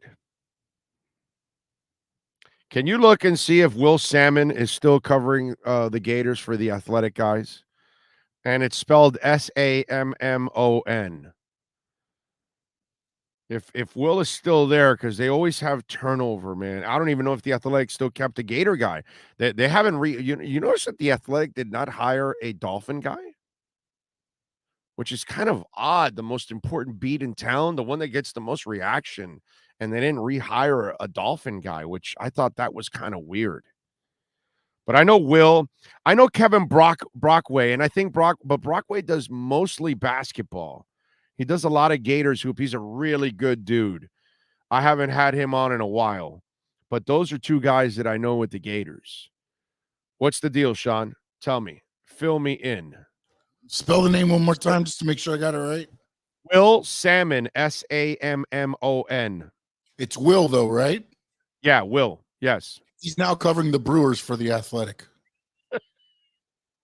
If it's the right guy, I know it's the right dude. It's the right. There's so much turnover on that beat. Dude. Joe Shad was on that beat. It says right here. Will previously covered the Brewers and the Gators for the Athletic. Darlington was on that beat. The Gator beat is one of those that has like I've known Ira Schofel for 20 years, and he's been covering the Seminoles the entire time. Tallahassee Democrat, the War Chant, all that kind of stuff, and I've known him forever. You know what I mean? And so I can always go to Ira to talk. You know, I always bring Ira on a couple times a year, and always for the FSU game. You know what I mean? And, you know, during the draft, we bring him on for some of the Seminole guys. Maybe the Dolphins take a Seminole guy or something like that. And I always bring Ira on. He's from here, by the way. He's a Miami guy, but he's lived up there forever. I think he graduated from the U, if I'm correct. And then he's been working up there forever. And, you know, nothing but love for my man, Ira Schofel and War Chant. If you are a Seminole fan, dude, sign up for War Chant. That's, you know, he does a great job. But the Gator thing, God, it is. Now, check if my man Brockway is still there, Kevin Brockway. All right, we'll do G. Allen Taylor is the Athletic guy now. See, and I don't know him, so now I got to, you know, figure it out. But yeah. Yeah, I have no problem with that. And Brockway, I know Brockway, and Brockway's awesome. He's a really good dude. But if I'm correct, he normally is following hoops. And, you know, college hoops is not something that we really talk about much anymore. It's very rare. It's just, you know, not that good. Oh, I recommend Kevin Brockway. Oh, well, I know Brockway. Oh, he's with the Gainesville Sun? It has Gators hoops on it. So he's still there, right? Yeah, I'm trying to figure out when this was, but it says after 15 years, Brockway will no longer cover Gator basketball. But he's covering, looks like men's football. It looks like he's covering football and stuff. Oh, is he? Then I can get Brockway. Oh, Brockway is super cool with me. He's got something on SEC Media Days, so I'm guessing he was there for that. Okay, so it's a lock. So Adam, I'll take Adam. is recommending him. I know Brockway well, so yeah, he's writing for Gator Sports, Gatorsports.com. Brockway. I'll reach out to Kevin and I'll take care of you Gator and Seminole fans. Okay, I promise you. All right, we will add segments for you Gators and Seminoles fans. All right. Look at you, Stephen Ross. We'll be fair. We'll be fair. No, man, it's the right thing to do. Most parents can only afford to go to FIU and Florida State and Florida. Normally, we can't send our kids to the University of Miami. Southeastern segment, huh? Nova too, yeah. They're good people over there. I worked with the people from Nova for a while, and they're really good people over there. No, nothing taken away from them. Sorry, I mean. And by the way, what a cool little university! What a cool that building that they created. I mean, that is just gorgeous. It's a really, really comfortable place. That's a nice school. Expensive too, by the way. You got to be able to afford it also to go there. But I will take care of you Gators and Seminole fans, okay? Now you told me Brockway, because I know I've had Brockway over the years, but I know that he does a lot of Gators hoops is really what he does. And I'm not surprised that they're wiping it out from it because hoops is, it's not the same anymore. College basketball is just a shell of what it used to be. It's a shame, but it's the truth. I used to love college basketball. My God. College basketball was so good. Grab Ira's kid, Jake Winderman. Jake is covering the Gators? I don't know that. I have no idea. Is he a beat guy for the Gators football team? I'll ask Ira. Or do me a favor, look up Jake Winderman. See if Jake is covering the Gators football team. Maybe we can bother him too. But we'll do that. Okay? How about a show on the Indiana Hoosiers for us Indiana fans, Big O? No. Anyway, let's see. What else do we have here? He's back on the beat. See, Adam says so. There you go. So yes, we will reach out to Kevin. I promise you. Okay, I'll take care of you Gators and Seminole fans. I know Ira will come through, and I'm sure Kevin will. Yeah, it does appear Jake is also as well. So really, a couple options. Yeah. Okay. He's covering him for he's covering Gators in the SEC for only Gators. I don't know what that is. I don't know. Just going off his. Okay. All right. That doesn't sound like it's the Gator website. It sounds like it's like digital content for CBS Sports Gators and SEC for only Gators. Right. Exactly. That's what it sounds like. It sounds like it's one of those. Okay. All right. Good. I did not know that. Okay. Now we have some options. All right. There you go. Sean, get rid of the Edge banner. I want to see your cute face, says Hunter Butler. There you go. What else do we have? Big O, anything going on with the Bears, Jenkins, right tackle? Not that I know of. The only thing I know is about Roquan Smith. That's the only thing that's come out that our guy Ian Rappaport ended up breaking that story through Roquan through Rappaport on that. All right. Yesterday, the streak came to an end, but we're still kicking ass. So let's see what we can do tonight in our liquor split matchup of the night. It's time to tap that app. And no one loves to tap that app like the Big O. Here's the liquor split matchup of the night. Still red hot, man. All right. We're 24-10 in our last 34 selections against the spread in our liquor split matchup of the night. Yesterday, well, we thought Mr. Snell and the Padres would get it done, but unfortunately, there was no run support there, and you got to give them, you got to tip your hat. San Francisco ends up defeating San Diego 1-0. Okay, so obviously we lost that one. We dropped to 24-10 tonight. The Marlins will start a set against the Phillies. Braxton Garrett is toeing the slab at 2-5 and a 3.88 ERA. Zach Wheeler is on the mound, 10-5 with a 2.69 ERA. The Phillies are red hot. They've won 10 of 11. They're 6-4 against Miami. They swept the Marlins the last time they've played them. They outscored the Marlins 16-1 in that 3-game set. And tonight, Phillies are favored by a 1.5. The over and under is 7.5. The Marlins are plus 195 on the money line, and the Phillies are a whopping minus 250 on the money line. There is no way in hell I'm going to tell you to lay on the money line on the Phillies, and I'm not going to take the Marlins because they don't score enough runs, and I don't think Jazz is back, right? No. Okay. Over and under 7.5. That one was kind of tempting. Zach Wheeler's been pitching pretty well. Marlins can't score. That's my problem with it. I'm going to go Phillies minus 1.5 here. I'm going to go with Cameron Wolf's Philadelphia Phillies minus 1.5 against the Miami Marlins. That, my friends, is our liquor split matchup of the night. The matchup of the night is brought to you by Liquor Split, Miami's own online liquor store. Liquor Split. Download the Tap That app and get your favorite liquor delivered to you for just $2.99. No risk, no drinking and driving. Tap that app with Liquor Split. All right. There we go. Yes. Do want to remind you, and speaking of Liquor Split, you can get Edge Energy Drink at Liquor Split delivered right to your home. But if you want to get the best energy drink on the planet, go to myedgedrink.com. That's myedgedrink.com. Get 10% off using our code Big O. And listen, you can only get the best energy drink on the planet online. Can't go to a store and get it. Can't walk in a Rite Aid or CVS.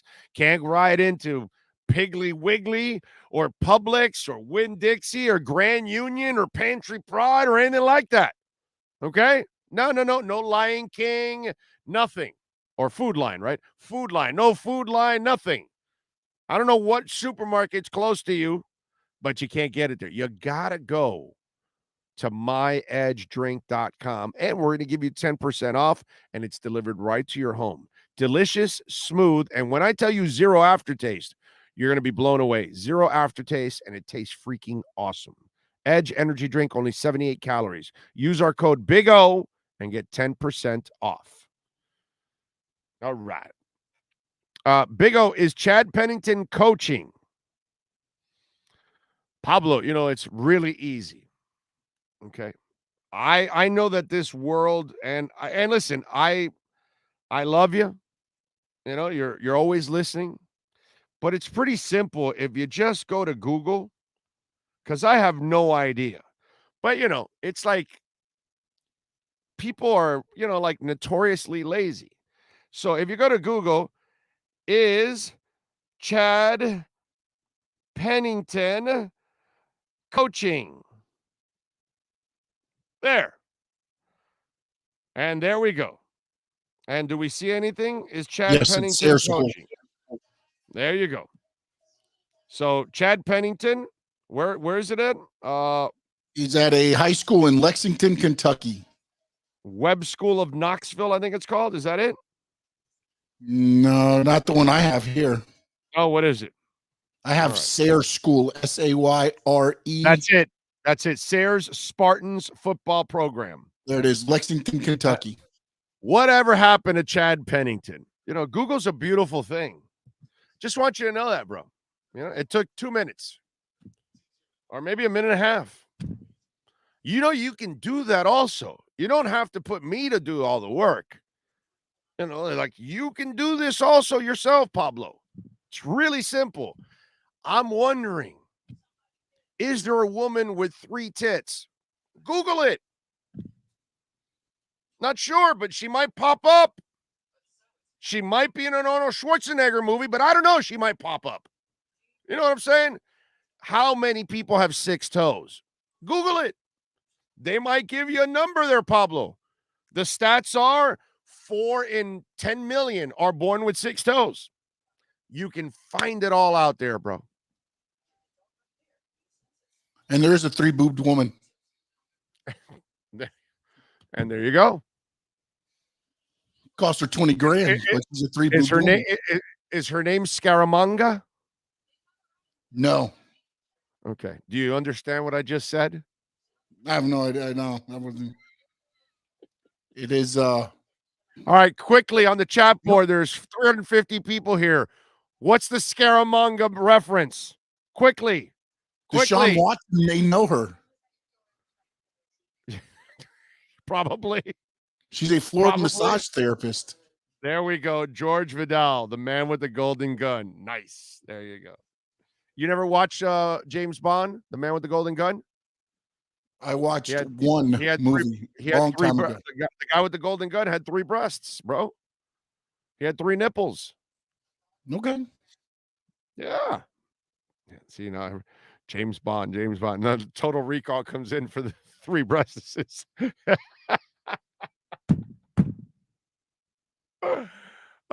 guys are the best.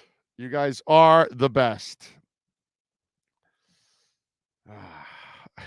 Pablo goes, let me Google it. Oh.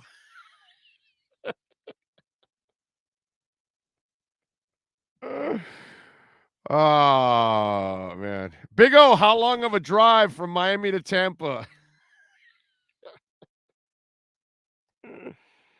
Hey, send Manny a link. I thought I sent them a link. And Cam, too. But, yeah.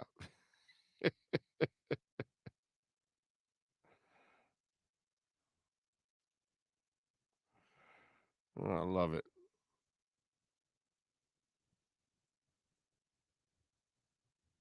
All right. What else do we have here on the chat board? Johnny Carson with your, I did not know that. All right, 855-912-1056. If you want to get in on the Welt and Rayom text line, that's 855-912-1056 on the Welt and Rayom text line. You can also reach out to us on Twitter. That's at Big O Show. Follow us there as always, because that, my friends, is a 24-hour talk show on Twitter. You can always follow us there. Follow us on Instagram, too. Big O Radio Show. Okay? And remember our second YouTube channel. We need to get to 1,000. We're at like 500 and something, almost 600. Come on, man. We need 400. There's 350 people right now. If you went over to Big O Show Cuts, please subscribe to it, okay? And hit the notification bell because we're going to have live programming there also, all right? Big O, did you see Zach Wilson jump on Stifler's mom, Jennifer Coolidge, post about sleeping with 200 men? I got to admit, it was kind of funny coming from a Jets player. I think it was awesome. Not that I really find Stifler's mom to be like, it's whatever they created in American Pie to now. I mean, sure, she's a nice woman, but it's not really something that I'm like, it's not, that would not, I would rather think of Zach's mom, not Stiff's mom. Okay. All right. Zach's mom is the kind of mom that I'm talking about, not Stifler's mom. Stifler's mom is not the one, that's, if that's your style, that's your style. That's not my style. Big O, tell Sean, great job with the new graphics and my pick for top 5 guitarist, Skydog and Dwayne Allman. I got you. Let's see.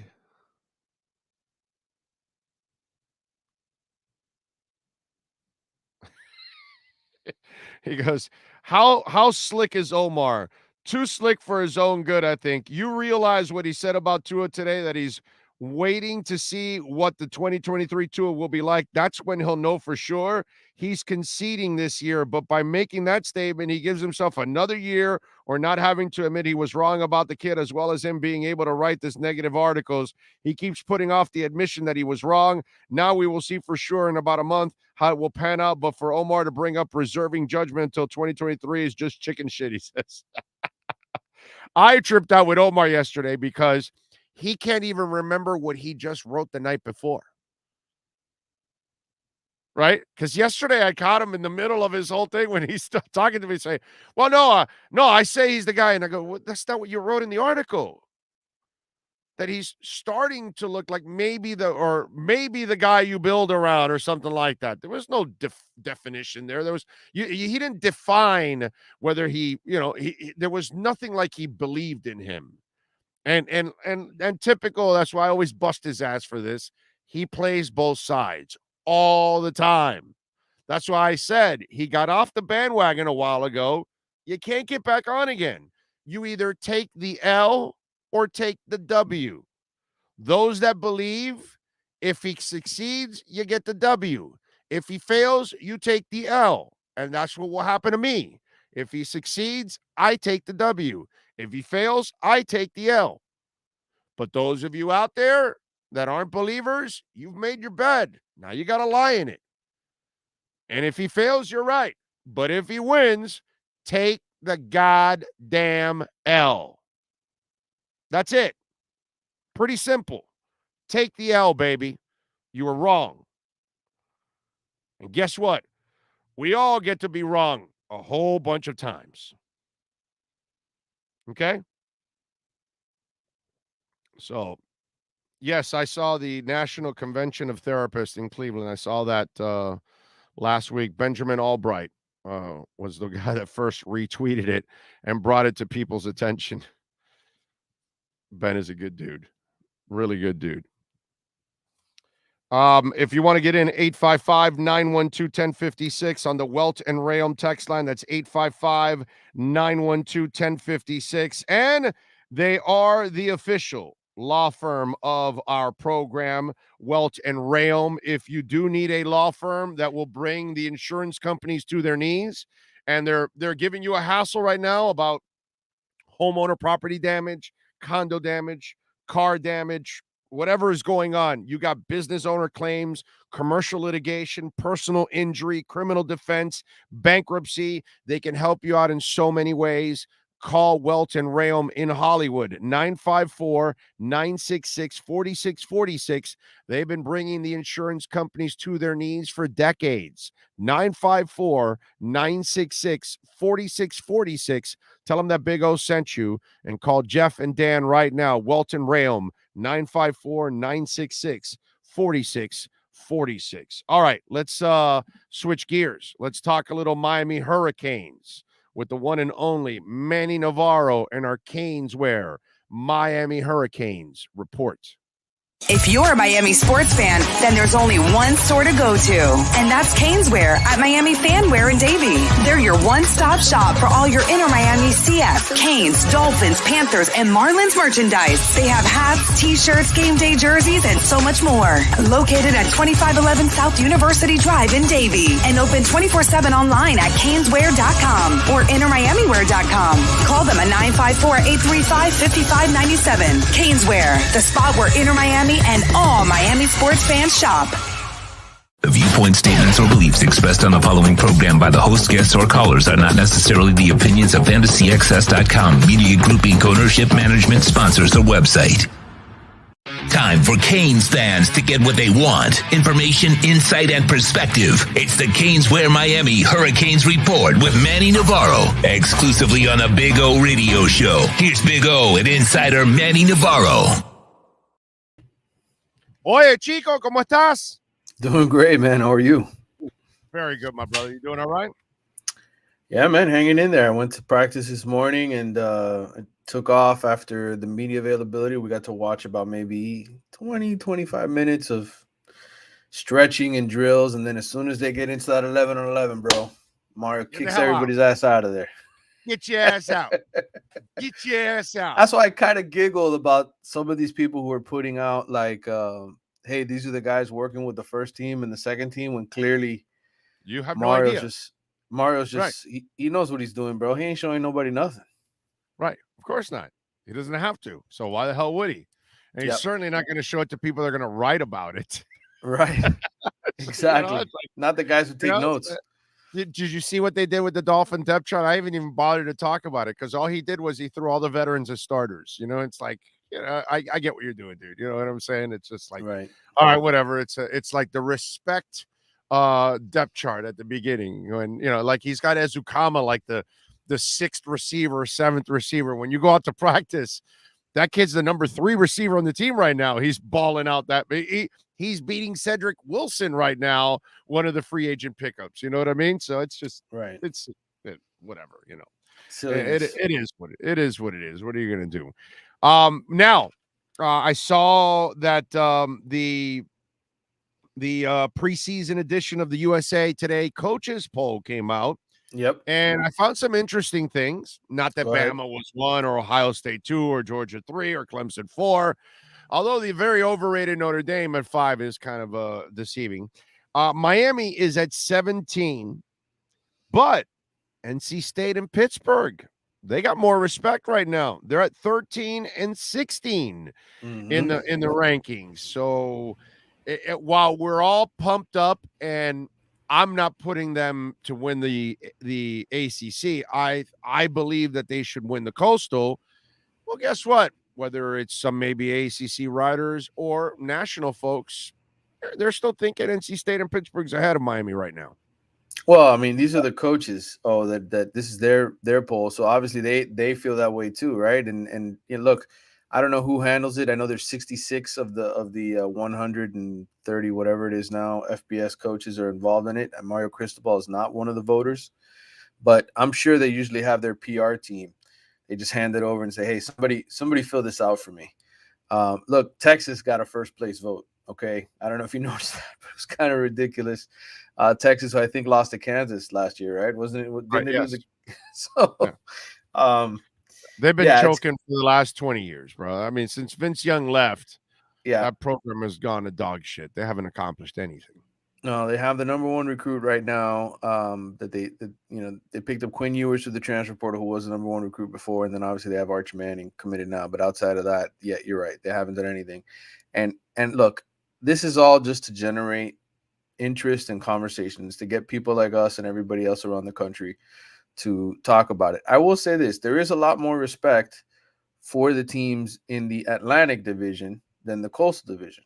Okay, and I think NC State is a team that it probably deserves some respect. Look, they lost to Miami and here at Hard Rock, but you know that was a game that Tyler Van Dyke he was his coming out party, so to speak, after 2 rough first starts that he had on the road in the ACC and at home against Virginia. So I think without question, you look at the Atlantic right now and you say Wake Forest is a good team. You say NC State's a good team. Clemson is still a good team.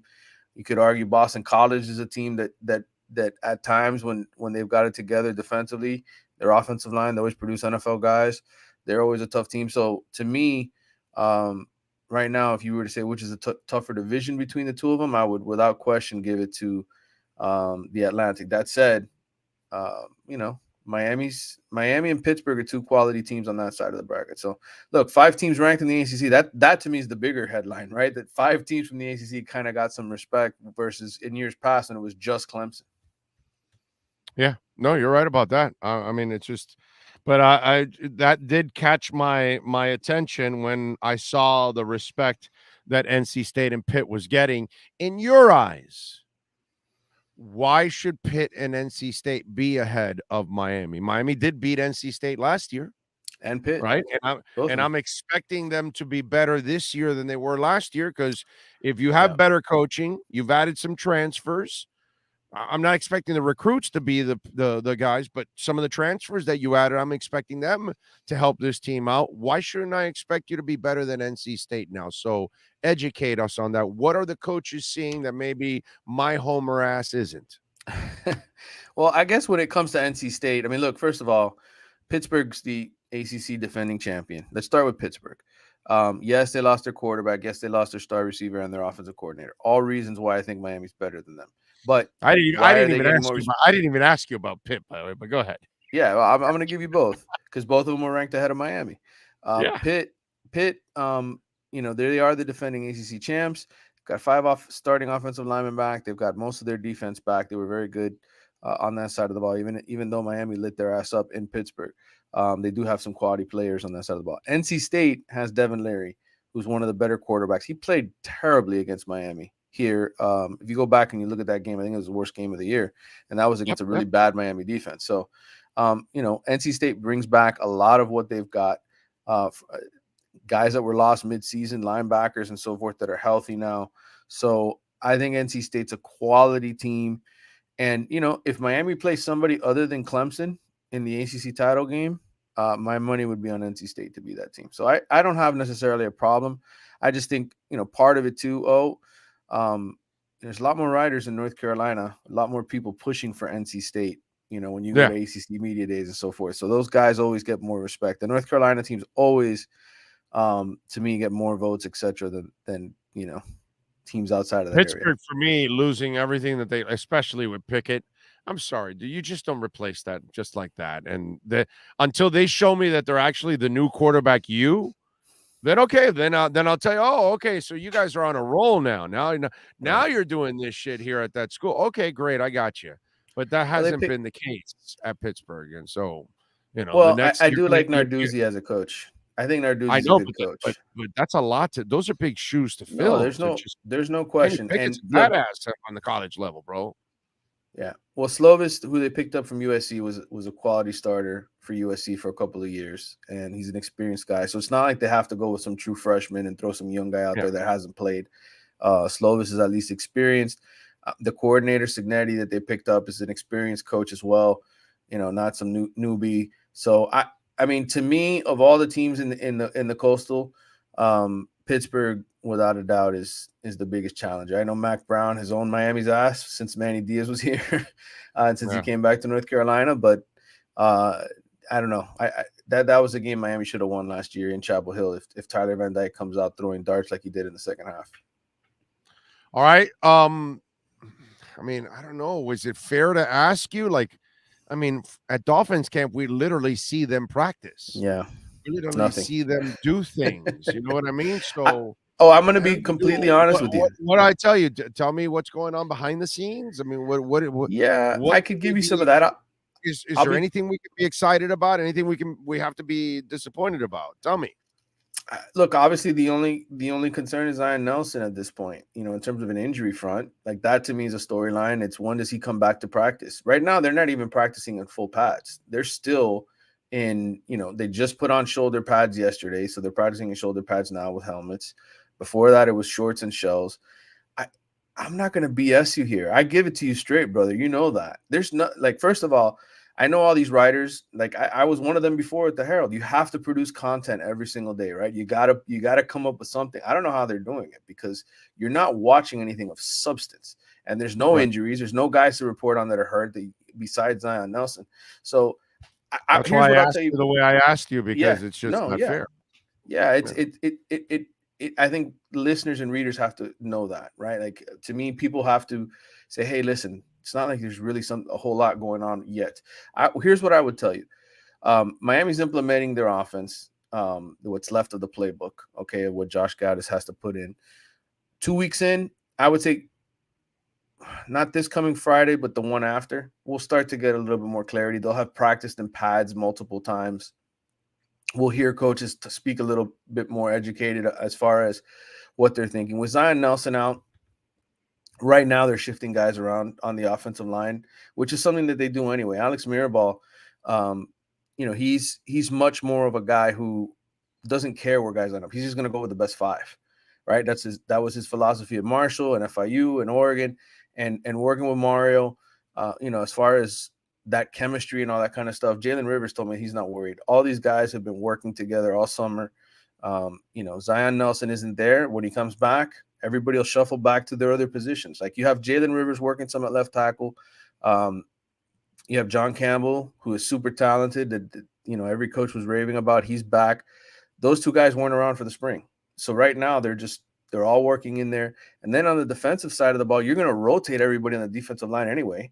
So it almost doesn't even matter who starts, because to me, that's a position you go 8-10 deep every single game. That's the way they're going to play it. Linebackers sort of interesting, right? You watch to see who emerges there. I think Caleb Johnson is by far, their most experienced and probably fastest linebacker, besides Wesley Besant and Chase Smith, who are two young guys that, it's a matter of when the light bulb turns on for both of them when they play, because they're better than everybody else there in terms of athleticism. But until they know what they're doing, you can't put them out there. And then I like the secondary. So, I mean, when you start answering questions and you start saying, well, what can you tell me about this? I mean, it's like, everything I've written already covered from the summer. Nothing's really changed other than you got your left tackle out and you got guys working in different spots. That's all I can tell you for right now. How about the swing guy? Is he coming through while Zion is out?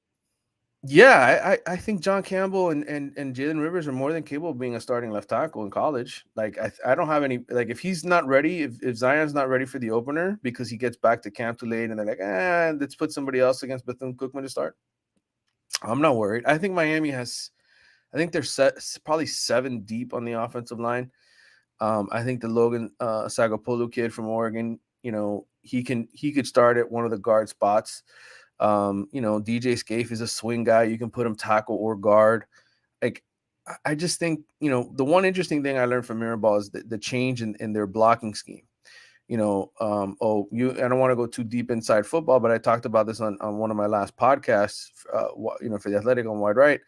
They changed in terms of what they do with their hands. The previous staff, very big about punching, right? The offensive line using their hand punching.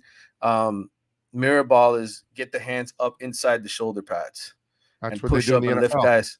Right. Yeah. NFL style blocking. So that's a difference. So you want to say there's a little inside football. There's a little inside football for you. And, I know we saw some of that in the spring. Man, so you can try to guide him, lock him in. Right. Sometimes use the defender's momentum to guide him right out of it. Because if you can lock them in the same place that they're using the momentum, you then use his momentum to push him completely right out of the play.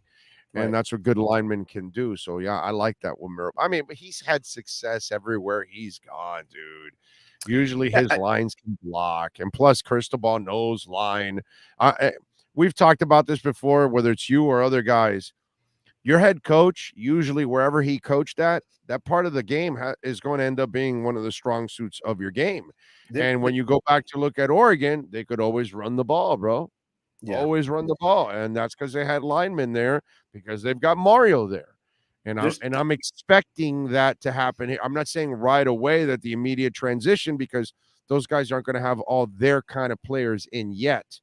So that'll take a couple years to get that rotation in. But that's why, let's bring it full circle. When we talk about Pitt and NC State and the losses that they had, whether it's players or coaches or whatever, I look at Miami, and Miami, I don't believe really lost a ton on the player side, but on the coaching side, they gained a ton. Upgraded. Yeah. And they were able to also upgrade in recruiting. So that's where I think they've kind of cut the whole deal. And I can understand the NC State one because they have the quarterback. I still think Miami is better. The Pitt one I don't understand because they lost everybody. And that to me just, I don't know. No, I see, I can see it both ways. I picked Miami to beat Pitt and win the division. So I agree. I think, they're a better team, but you show respect to the ACC champ, I guess. I don't know. A little bit more just on the positions and guys. I would say this, Don Chaney Jr. had a serious, the ACL thing. I spoke to his dad this morning, ran into him in the parking lot when I was leaving. He was coming to watch us some play. And he said, it's only been about 6 to 8 weeks that he's really been, full go in terms of workouts and completely done with rehab and just focus on improving his body. So I would say Don Chaney is maybe a little bit behind some of the other running backs. But again, this is a kid that, to me, when he's healthy and playing at 100 miles an hour, I think he's a more complete back. He's 210 now. He was weighing 220. He's lost 10 pounds. So that's a little tidbit, a little nugget I can share with you guys as far as, the running back battle is concerned. But, I had a long conversation with Kevin Smith, the running backs coach. And, he basically told me, look, the days of, 250 carries for your lead horse, that's over. That's over with. There's going to be a split responsibility. And I think both Henry Parrish and Jalen Knighton, they're very similarly built, very similar players that can catch the ball out of the backfield. You have 2 of them now instead of 1 last year, which hurt Miami's running game. You only had 1 healthy guy pretty much down the stretch in Jalen Knighton and a young Thad Franklin who was very inexperienced. Now you got 5 guys that you can run the ball with. So they're going to run the ball better. Personnel's better. The only question is receiver. Do they have the deep threat? Do they have that consistent guy? And so far, look, guys are catching the ball, but we're not watching any 11 on 11. So I can't sit here and be like, yo, they look better. I can see them go through drills. And I can tell you they're still dropping balls in drills, though. So, it is what it is. I got you. All right. What are you working on in the Athletics so folks can check it out, my friends? Well, we just put out a new mailbag where I answered a bunch of questions recruiting-wise. I know everybody's excited about the 5 offensive line commits that they have. They're also in play for that Samson Okonola kid. So there's some questions in there related to recruiting. And I got a haircut last Friday from Steven Rivera, Kane's barber. I sat down with him and Jalen Phillips in front of Jalen Phillips' house. That was fun. I'll have a story on that coming here in the coming weeks. And, whenever interesting stuff starts happening in Miami, I'll start writing about it. I still feel like it's kind of boring so far. But look, if you want a position by position breakdown, I got an entire story there that takes you through everything that I got on there, including recruiting. So you can subscribe to The Athletic and get all that content. Subscribe like I do and support Manny and all the excellent writers there at The Athletic. Follow him on Twitter at Manny_Navarro. And catch him twice a week here with our Canesware Miami Hurricanes report. Go to canesware.com. Man, they practically have everything with a UM logo on it. They've got great Dolphins gear, Panthers gear, Marlins gear, Miami Heat gear. Inter Miami kits are beautiful. Check it out. Go to canesware.com. And anywhere in the country, you can order it. And if you order over $99, you will get free shipping. So Brett and all the great people will take care of you at canesware.com. Manny, as always, thank you, my brother. We will catch up on Friday. See you Friday, Take care. Got it. There you go. Manny Navarro and our Canesware Miami Hurricanes report. If you're a Miami sports fan, then there's only one store to go to, and that's Canesware at Miami Fanware in Davie. They're your one-stop shop for all your inner Miami CF, Canes, Dolphins, Panthers, and Marlins merchandise. They have hats, t-shirts, game day jerseys, and so much more. Located at 2511 South University Drive in Davie, and open 24/7 online at canesware.com or innermiamiwear.com. Call them at 954-835-5597. Canesware, the spot where inner Miami and all Miami sports fans shop. All right. There we go. Hope you all are doing well. Essential Moving Experts. Yeah, baby. We love Sean and all the great people at Essential Moving Experts. And, of course, they're Dolphin fans, too. That's why the company is in Dolphins colors. Their home base is in Daytona, but they will move you anywhere in the country, from one state to another, across state lines, across the entire country. Maybe you're just moving within your city, within your county. Maybe you're just moving your offices. You name it. Storage. They also have storage facilities that can store your products for a month. How about that? Even that, while you're in the process of the transition, they will store your products on the house for them for a month. And they're flat fee. All right. When you call them, you will get $150 off if you mention the Big O. So make sure you reach out to them. 844-368-5750.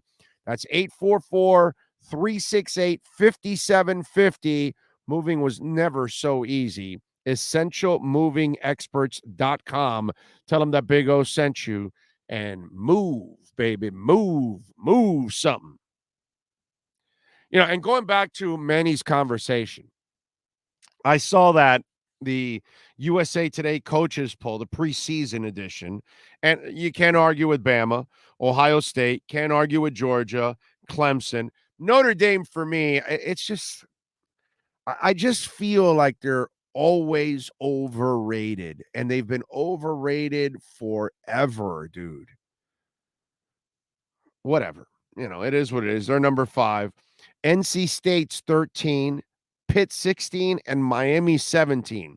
And I'm super happy that Miami is in the top 20. I mean, it's not like I'm going crazy or bonkers about this. I don't believe NC State and Pittsburgh should be ahead of Miami. I don't. I'm sorry. NC State lost to Miami last year, and they didn't lose their quarterback. Neither did NC State, but they beat that quarterback. And this quarterback said, "We're going to beat you." And this quarterback went and beat you. And now they added a better staff. And now they've added recruits. And now they've added transfers. I expect the Miami Hurricanes to be a more disciplined team, to play better football. I don't expect NC State to be better than they were last year. There we go. And then I look at Pitt, and they lost a ton. including the quarterback and the OC. You just don't replace Kenny Pickett. And I know they have the transfer, but he's not as good as Kenny Pickett. Kenny Pickett was a baller. So to me, that's the part but that's fine. This comes with the territory, ladies and gentlemen. Do you know why? The University of Miami is only a name, not a respected football program yet. They are still living off the incredibly rich history of the prior 30 years. That's what they're living off of. They're not living off of what they haven't accomplished in 15 years. No, they're living off of everything before that. They're still a brand. They're still a name. They still get people going. They still get people pissed. There's a ton of people that hate them, but they have not earned the respect, and they don't deserve it. The prior coaches, the prior players, the prior teams, they don't deserve it. They were teams that weren't good enough, and they weren't even the what's gone on with the Canes the last 15 years is nothing that is worthy of representing the Miami Hurricanes from the prior 25 years when they were actually a great football program. That's what Mario's got to get them back to. And this is what happens when you're not respected, when people don't expect you to be great. You get the 17 and they're dying to knock you down even farther. So it's up to Mario now to reestablish the Canes, to reestablish the fear, the respect for that program. They don't have it now. That's why they're 17. And I hope that's what he's telling them. You see where they got you? That's because you haven't accomplished anything. And how do you do that? By working hard. And if there's anybody that's going to set an example of hard work, it's going to be Mario Cristobal. And if those players don't understand what hard work is, then they're not going to get there. Say what you want about prior Canes. Yeah, they were talented, but they worked their asses off. And they put themselves in a great position. That's why a lot of them became great pros.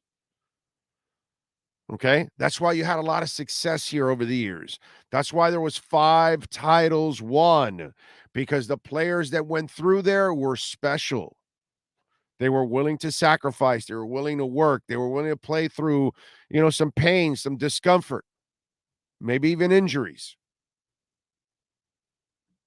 Until you get back to that, what you've had here the last 15 years is a whole bunch of kids with entitlement issues. They put on that U helmet and they think they can be Ken Dorsey. They think they can be Jerome Brown and Russell Maryland. They think they can be Bernard Tiger Clark. They can think all they want, but they're not Santana Moss. Sorry, you're not. You're not. You're not Reggie Wayne. You're not. So as much as you want all the Canes from the last 15 years, those teams were an embarrassment overall because the coaching was an embarrassment, and they didn't hold their players to a standard that was held to before. And what happens? No, 17th ranked, or maybe even outside the top 25. It's up to Mario now to go get that respect back. Go get that fear back. We'll see what happens. But I know they're better than NC State and Pittsburgh. Go out and prove it. Go out and start playing to your abilities. George says, Big O, I know you want a better owner, but living in reality with owner with preference, Chicago, Cincinnati, Lions, Dolphins, you can include the Jets. To me, my brother, all of that is dog shit. So it doesn't matter what it is. I mean, the Jets owner will spend a lot of money just like Steve Ross, but it's part of being competent. Don't tell me which turd to pick. I'm still picking a turd. So who cares? That doesn't make me feel any better, whether it's Mike Brown or Stephen Ross. Mike Brown's had more success than Stephen Ross during the same window.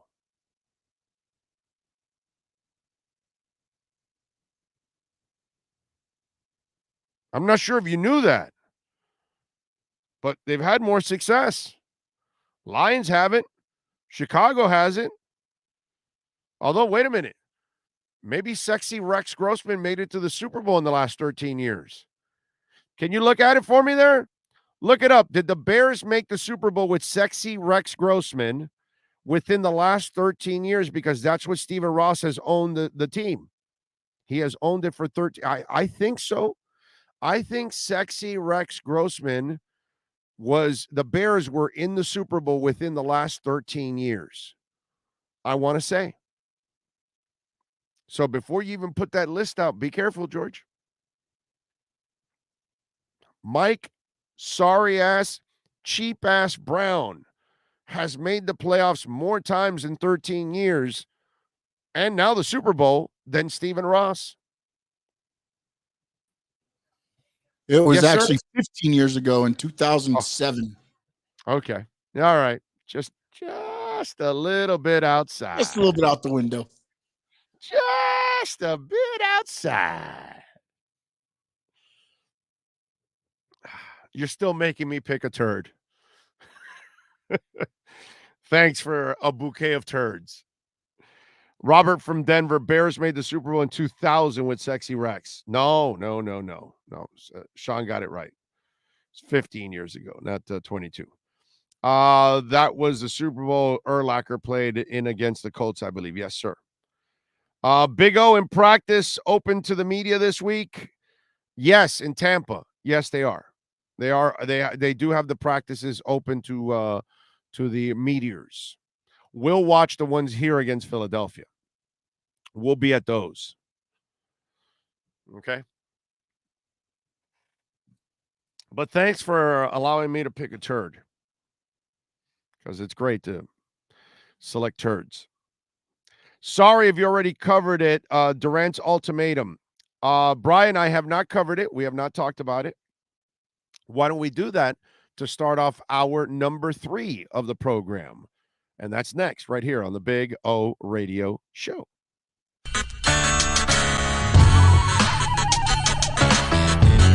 If you're a Miami sports fan, then there's only one store to go to, and that's Canesware at Miami Fanware in Davie. They're your one-stop shop for all your inner Miami CF, Canes, Dolphins, Panthers, and Marlins merchandise. They have hats, t-shirts, game day jerseys, and so much more. Located at 2511 South University Drive in Davie, and open 24/7 online at canesware.com or innermiamiwear.com. Call them at 954-835-5597. Canesware, the spot where inner Miami and all Miami sports fans shop. Sports Grill on Bird Road, Miami Lakes, and their newest location in Doral is now hiring. If you're looking to join a great company and South Florida institution, give them a ring or drop an email. Sports Grill is hiring all kinds of positions from hostess to servers, bartenders, or join the kitchen staff to craft some great food for their amazing customers. Please send your resume to m.cruz@sportsgrillmiami.com or call 305-219-5726. That's 305-219-5726. Sports Grill. Good food, good drink, good friends. Red Recover now offers a simple-to-use, professional-grade light therapy device designed to help your dog heal and live a healthier life. Red Recover emits red and infrared light therapy based on the same science that NASA developed, all in a soft, flexible housing pad powered by a convenient, rechargeable lithium-ion battery. Give your dog the same therapy that many veterinarians use today, but at a fraction of the cost. Pads are available in 3 sizes and come with attachment straps, clips, and an easy-to-use manual. Red Recover can help your dog with arthritic conditions, muscle soreness, intervertebral disc disease, ACL rehabilitation, performance, aging, and general health and happiness. You simply place the pad over the desired area and allow our proprietary Tri-Light therapeutic wrap to penetrate deep into the tissue where a number of healing parameters will be stimulated. When starting treatment, apply for 10 to 15 minutes daily and lessen the application time as needed for best results. Say yes to science and give your dog the care it deserves with Red Recover.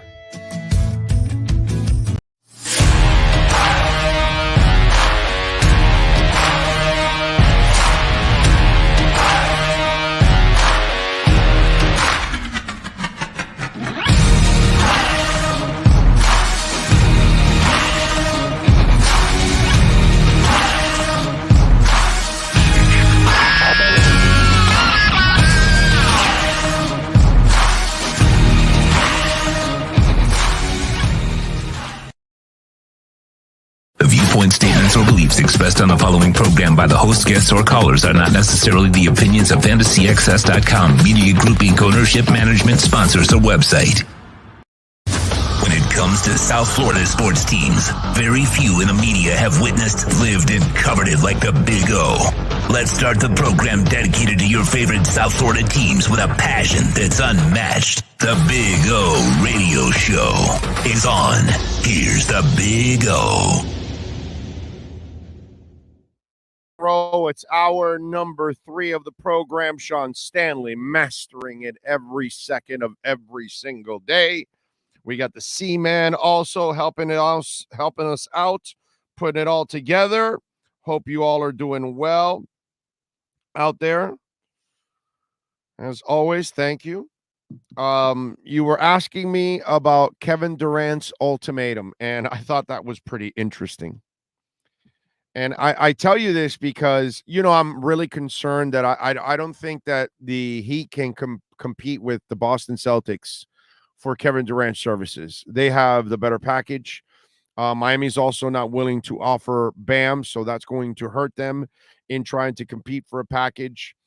And here's the one thing that I thought about, because for those of you that don't know, Kevin Durant has given owner Joe Tsai an ultimatum with the Brooklyn Nets. It's either him or you fire Sean Marks and Steve Nash.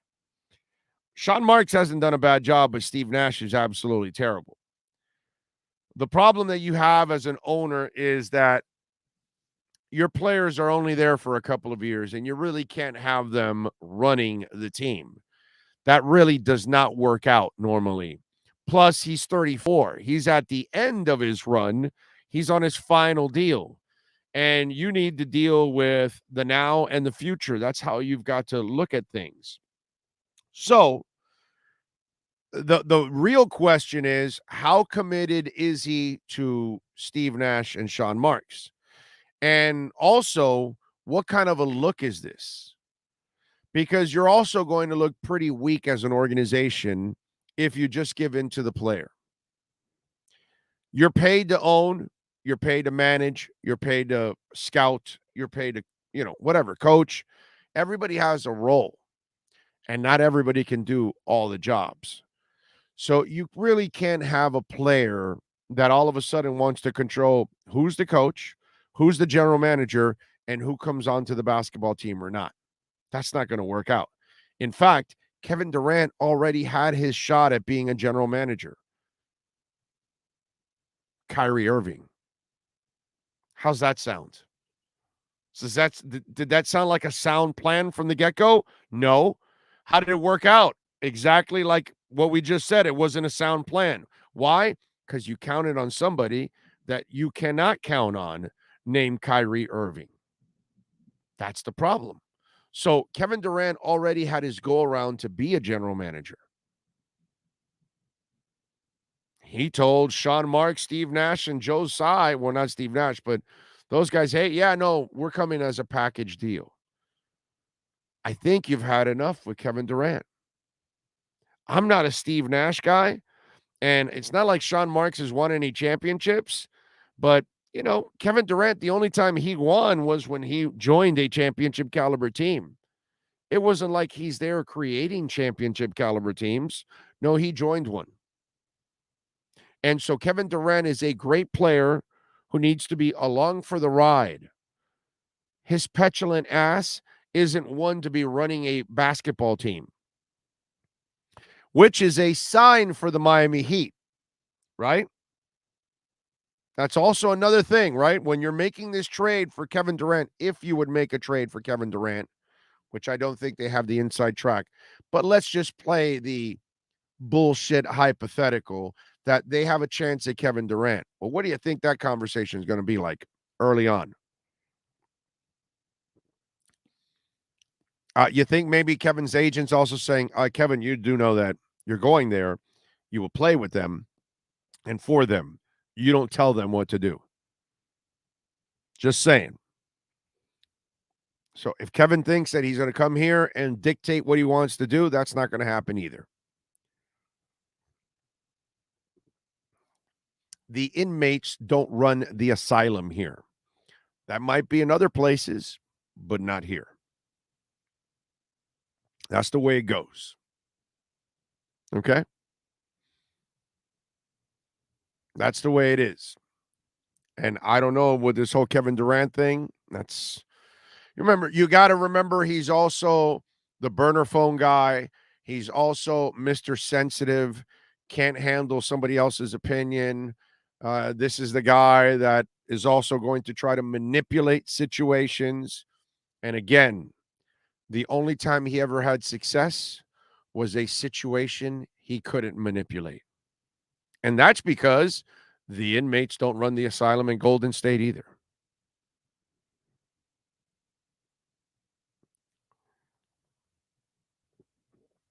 That's the way it goes. And that's the way it has to be. Coaches coach, CEOs are CEOs. They run the show. The warden runs the show. It's the way it goes. Everybody has a role. And Kevin Durant doesn't know his role. And now if you're going to make that trade, you also have to draw the line in the sand and say, hey, we're the owners. We're the head coach. We're the general managers. You're the player. We make the rules. We put the team together. You play. We pay you. Shut up and go. And that's it. Because that's how it goes in this organization. Player can help you. They can make a suggestion, but they're not going to run the show. Both Jimmy Butler and Pat Riley wanted Kyle Lowry. Wasn't just Jimmy Butler. Why? They were interested in Kyle Lowry for a while. So far in year one, it did not work out. KD is not going to Boston. He'll get the same criticism he got for joining the Dubs. Yeah, but he won. It's better than not winning, Brandon. Don't stop with the Heat fan stuff, bro. Stop being a fan and be more objective. Kevin Durant will gladly go to Boston because that team has a better situation for him than Miami. And Boston has a better offer for the Nets than Miami. So I get what you're trying to do, Brandon. I'm the Heat fan. I want to convince myself that Durant would never go to Boston. No, not going to happen. Okay, and wherever he's going to a team that he's going to be the difference to get to the championship, whether it's Boston or the Heat. Boston couldn't win the championship without him. They need him. Miami can't win it without him. They need him. So it's all the same stuff when it's all said and done. But if you want to, Brandon, if you're the kind of guy that likes to lie to yourself to make yourself feel better, you can do that, my brother, if you want. But don't lie to yourself, bro.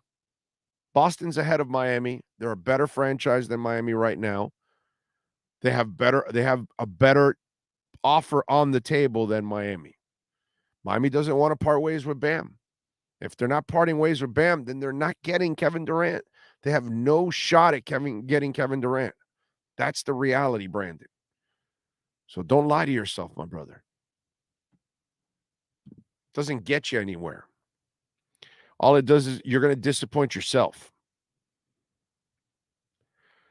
Diego says, Roquan Smith. Yeah, we already talked about it. You can rewind. It's there. We talked about Roquan. I gave my 2 cents. You may want to listen to it. Durant here is a long shot. Organization knows how the team game works. All he needs to do is ask LeBron. Exactly. If it was up to LeBron, Spo would have been gone. Exactly. That's why you can't let the players run the team. Big O, would you include Bam in a package for Durant? In a heartbeat. In a heartbeat. The Miami Heat have no shot at a title the way they are constructed right now. They're not winning a title. They're not going to be the best team in the league. But if you get Kevin Durant, you got a shot at being the best team in the league. With the team they have, and they're not going to give up enough that, oh my God, there's nobody left. It's not going to be Denver, New York, and Carmelo Anthony. No, that's not going to happen. But you can give up a package and still have a team to win a title if you do it. But you gotta give up Bam. And in everything that everybody's talking about, they're unwilling to part with Bam. If they're unwilling to part with Bam, then you got no shot at KD. What have I told you? Not only should you be willing to part with Bam, what else did I tell you? You got to take Ben Simmons too. Didn't I tell you that, right? I told you the only way they get the in over the Nets and everybody else is not only that they're willing to take Bam, they're willing to also accept Ben Simmons. And that's when the Nets will say, yeah, we love the Boston deal, but wait a minute, this allows us to unload Ben Simmons too. We're going here. I've said it over and over and over and over again. Mark my words. If they're going to make the Kevin Durant trade at any point, they must give up Durant. They must give up Bam. And the ultimate sauce is we'll take Ben Simmons. That's how you get Kevin Durant from the Nets. We shall see. Big O, Canes fans are delusional. They lost to FSU with a guy in a wheelchair at QB. Pump the brakes on the enthusiasm. Well, FSU, you can lose to any game, you know what I'm saying? And when you got bad coaching, that happens. But they still were better than FSU last year. When it's all said and done, just because they lost to FSU, they had a better year than FSU. But when you have bad coaching, and now they don't have bad coaching, that's the kind of game that you probably won't lose this year. The Godfather knows who can and cannot get it done, like when he had to replace Stan. Yeah. Don't think that will happen trading Bam. We'll see. Yeah, exactly. That's why I say that they will not end up with Durant, because they're not willing to part with Bam. And you're going to have to part with Bam. Fuhencha says Durant ain't coming to Miami. I agree. I don't think Miami has the deal to bring Durant here. That's the sad part. Well, we'll see how they react to all of this. But Kevin Durant had his chance to be a general manager. And ladies and gentlemen, that was a disaster. An absolute freaking disaster. We do want to tell you Acura Pembroke Pines, the finest dealership in the business. We've been representing them now going on 13 years, folks. 13 glorious years that they've been a proud sponsor of our program, and they've got some great lease features going on. The 2023 Integra is in. Check it out. Lease feature, $369 a month. The 2022 TLX package, technology package, $449 a month. They've got a 2023 MDX right now, loyalty savings, $1,000. You can save thousands right now in financing. And the 2022 RDX, $1,000 savings, loyalty savings, and also thousands of dollars in financing savings. Take advantage right now. Get on down to 15601 Pines Boulevard, just off of I-75 in Pines. Hey, gas prices are going down now. It's a good thing, man. So if you need a new car, you need to lease one, you need to buy one, maybe you're looking for a certified pre-owned, go to 15601 Pines Boulevard, just off of I-75 in Pines, and tell them that Big O sent you. They will take care of you at Craig Zinn's Acura of Pembroke Pines. Yes, sir. I like it. Remember, if you want to make a donation to the show, you can do it on Cash App or Venmo at Cash Big O Show. That's Cash Big O Show. And, of course, the Super Chat is always there for you on YouTube. And if you are a sponsor and you want to join our platform, get great branding and marketing and, of course, reaching new customers, reach out to our business line at 786-754-4664. That's 786-754-4664 if you want to reach out to us there on our business line. Serena Williams has retired. I saw that today, and she's the GOAT, man. She is one of the greatest athletes we have ever seen in our lives, men or women, doesn't matter. She is the freak of all freaks, right? When we talk about Kareem, and when we talk about Wilt, and when we talk about Shohei Ohtani, and when we talk about Michael Jordan, and we talk about certain people that are just so special as talents in athletics. This is one of them. This is one of them. And what I would give to see Steffi Graf in her peak against Serena, in her peak. And the records are there, the Grand Slams are there, the performances are there, and some of the toughest moments in her life. She's sore. Hell, she won a tournament while she was pregnant. Okay. I mean, she is one of the ultimate badass athletes of all time and easily the GOAT in tennis. As much as I would love to see the Steffi and Serena match, and I think maybe, Serena beats her, but man, it would have been that I would pay anything to see that tennis match between those two right there. All right. Maybe neither one as my favorite tennis player of all time. Chrissy Everett was my favorite tennis player of all time. And as good as she wasn't at the level of Martina. She wasn't at the level of Steffi Graf, and definitely not Serena.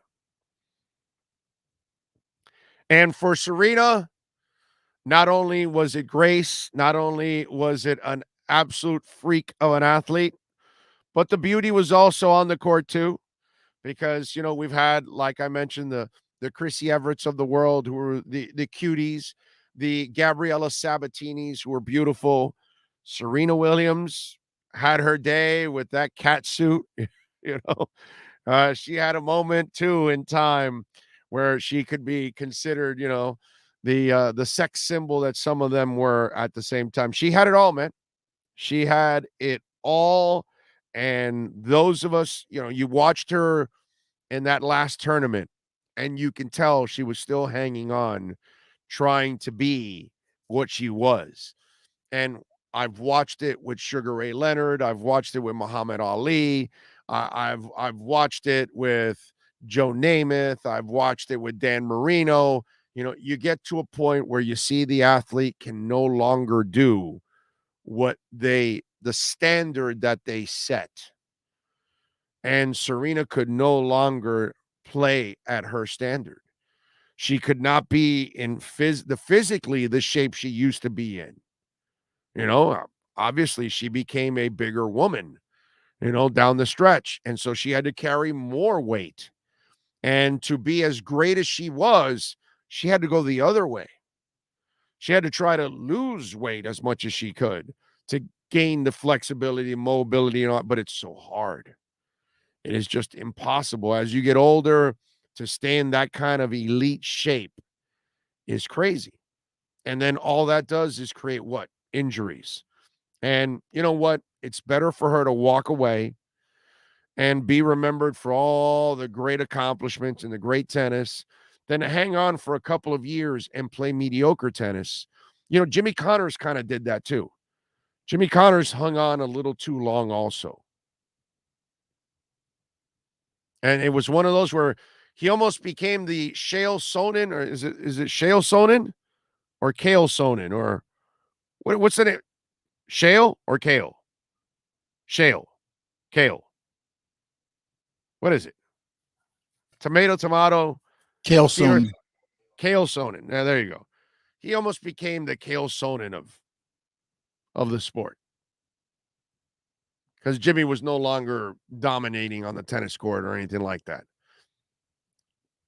I think he won like a tournament late in his career, and it was like a celebration for the moment for Jimmy, but just, you could tell he wasn't the same Connors anymore.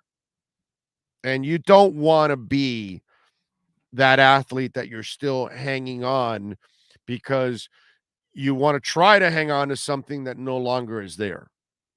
And for Serena, we didn't need to see that. We need to see elite Serena.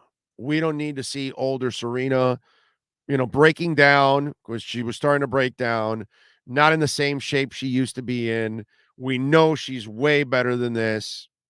She's above all of this, man. She's a goddess on the court. Hell of a tennis player, man. I don't know when we're going to see the next one. That's that kind of a force. You know what I'm saying? I don't know when it's going to happen. I'm looking forward to it because we need it. But women's tennis lost the ultimate draw it's had in its sport the last 25 years. Serena Williams. Congratulations to her, man. What a career, dude. Wow. What an athlete. Amazing. Wonder if John McEnroe will comment on Serena's retirement. I don't know. Whatever. The Dolphins were hoping that for Tom Brady that he would lose it. Well, we're all hoping that he would lose it as Dolphin fans. It's not just the Dolphins, it's the Dolphin fans too. We were all hoping he would lose it.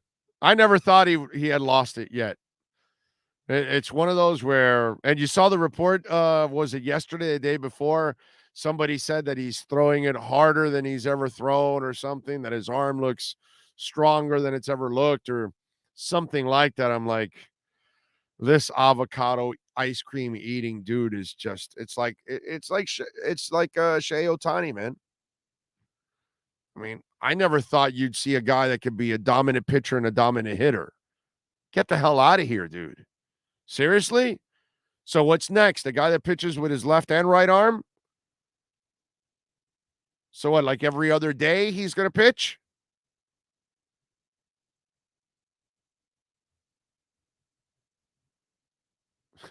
I don't know. You tell me. Brett says Serena's go-to female tennis players, no doubt. Seeing Emmitt Smith with the Cardinals was the same thing. And he wasn't really broken down. He had, believe it or not, he had serviceable years for the Cardinals, but you knew he wasn't the same Emmitt Smith. But you're right. Takes away from it. You don't want to do it. She looked frustrated in Canada.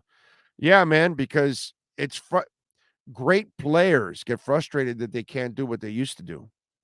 So can you imagine how humbling it is for Serena, for Muhammad Ali? It's humbling. It's one of those things. Oh my God, I can't do what I normally used to do. It's got to be really hard for an athlete, for a singer, for somebody that has lived in the limelight with a special talent and they no longer can do it anymore. Something that most people cannot do. That's got to be the most humbling thing in the world. The most, not just humbling, human, right? Because Michael is superhuman, but when he can't do it anymore, he's no longer superhuman. And that sucks. Can't dominate like you used to. Can't fly through the air like you used to. Can't hit the baseball like you used to. Can't throw the baseball like you used to. Can't play hockey like you used to. You're not flying through people. You're not weaving in and out with your skates and creating a shot. No, those days are done. Your reflexes aren't the same. Your strength isn't the same. Your athleticism isn't the same. And it's got to be the most humbling thing in the world. And you go from superhuman to just human. And it's got to be something like, oh my God, I am now like everybody else. I used to be, looked at like I was, not that you were better, but you were special. And now I'm not special anymore. It's got to be one of those feelings that is scary. It's scary to lose it. Think about that. You have it and then it's gone. Now you can have it every day. Those 2 golden capsules from Nature Bee, you can have that every day. And now you can have more of it for less. Yeah. 2 months, you buy 2 months, you're going to get the 3rd month for free. And we're going to give you free shipping. How about that? The dollar shrinking? Not at Nature Bee. We're going to expand your dollar. You're going to be able to buy more with your dollar. because now you can buy 2 months. You're going to get the third month for free, and we're going to give you free shipping. All you got to do is put the code Big O, and you will get those 27 vitamins and amino acids every single day in your body. And listen, it promotes great health and nutrition. You're going to have stronger nails, smoother skin, fuller hair, all of that, folks, improving your digestion. And it gives you more energy throughout the day, so you won't bog down in the afternoon. And my favorite thing, and the main reason why I take it, it boosts my immune system. It fights off the big nasties, and I rarely ever have a cold. That's what I love about Nature Bee. You can get it too. Go to naturebee.com. Once again, take advantage now. It's going to end at the end of the month. You buy 2 months, you get the third month for free. Use the code Big O. Buy 2 months, get the third month free and free shipping. Go to naturebee.com and use the code Big O.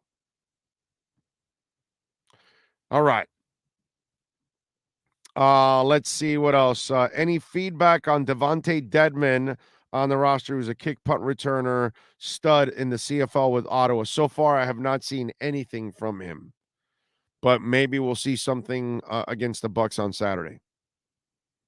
Would you say Serena is better than Federer, Joker, and Nadal as the greatest tennis player of all time? You can make that argument if you want to say it. It's one of those subjective things, man. You know?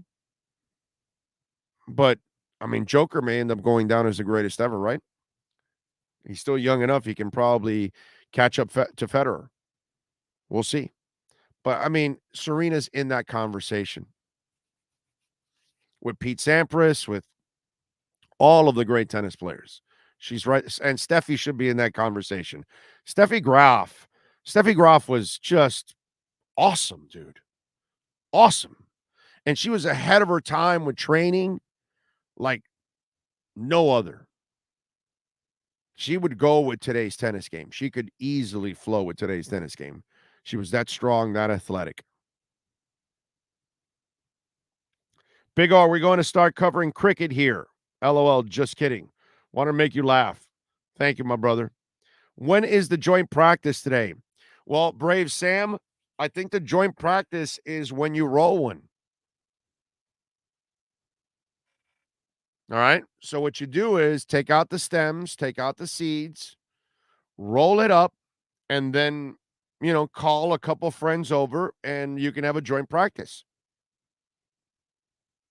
There are no joint practices today, bro. It starts tomorrow and Thursday. Okay. But you can have your joint practice. Hopefully it's recreational where you're at, and joint practice away, my friend. Practice all you want smoking joints. Okay. Big old Delta flights are super cheap for Chicago. And are you saying because Roquan needs a flight back to Miami to play linebacker for Miami?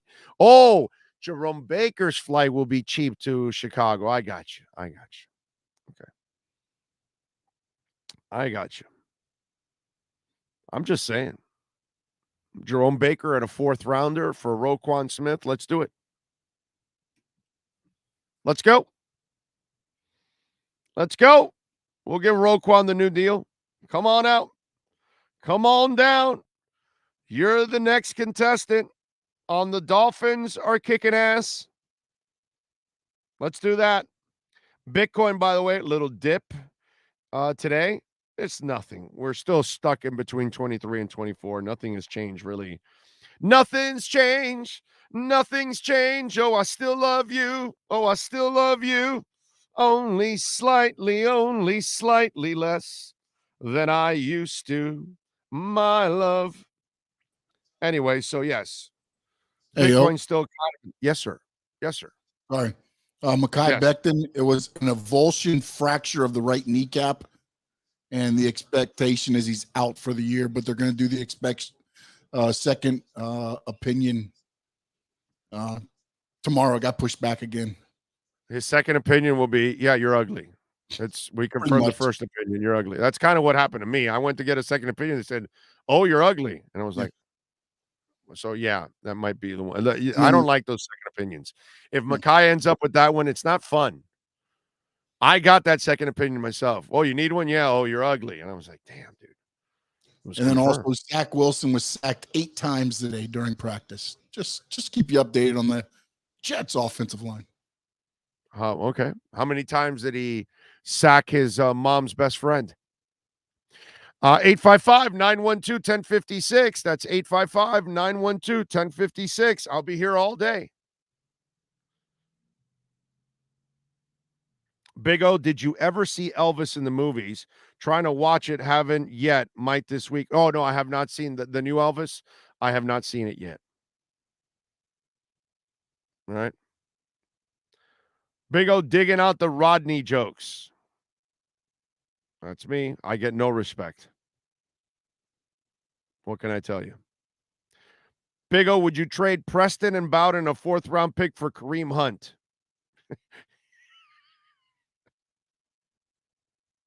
Of course I would trade 2 turds, and a 3rd-day pick for a running back. But you got to give him a contract. That's the problem with Kareem Hunt. I don't know if you want to give him a contract. I don't think so. In all honesty, to be brutally honest with you, I don't think I would trade for Kareem Hunt. I would trade for Roquan Smith. Running back is not really like this glaring problem. They've got several backs. And they're not really a bell cow team. Nobody's really that. So why are you going to pay one guy when you can just interchange that position and draft a guy in the 2nd or 3rd, 4th rounds, and then 4 or 5 years later, let him go and go get another guy and milk it for another 4 or 5 years if you can draft them right. But paying running backs and trading for them, my brother, and I know you're trading crap in the players, but I'm not for that. Running backs are not the positions you give away anything for anymore. You should be able to do it on your own. You should be able to sign them every year or draft them every year or something. You should be able to get running backs. Running backs are not that difficult to find. If you have problems finding a running back, you're not a very good front office. That's what I would tell you. And I think they've done a pretty good job now what they're doing.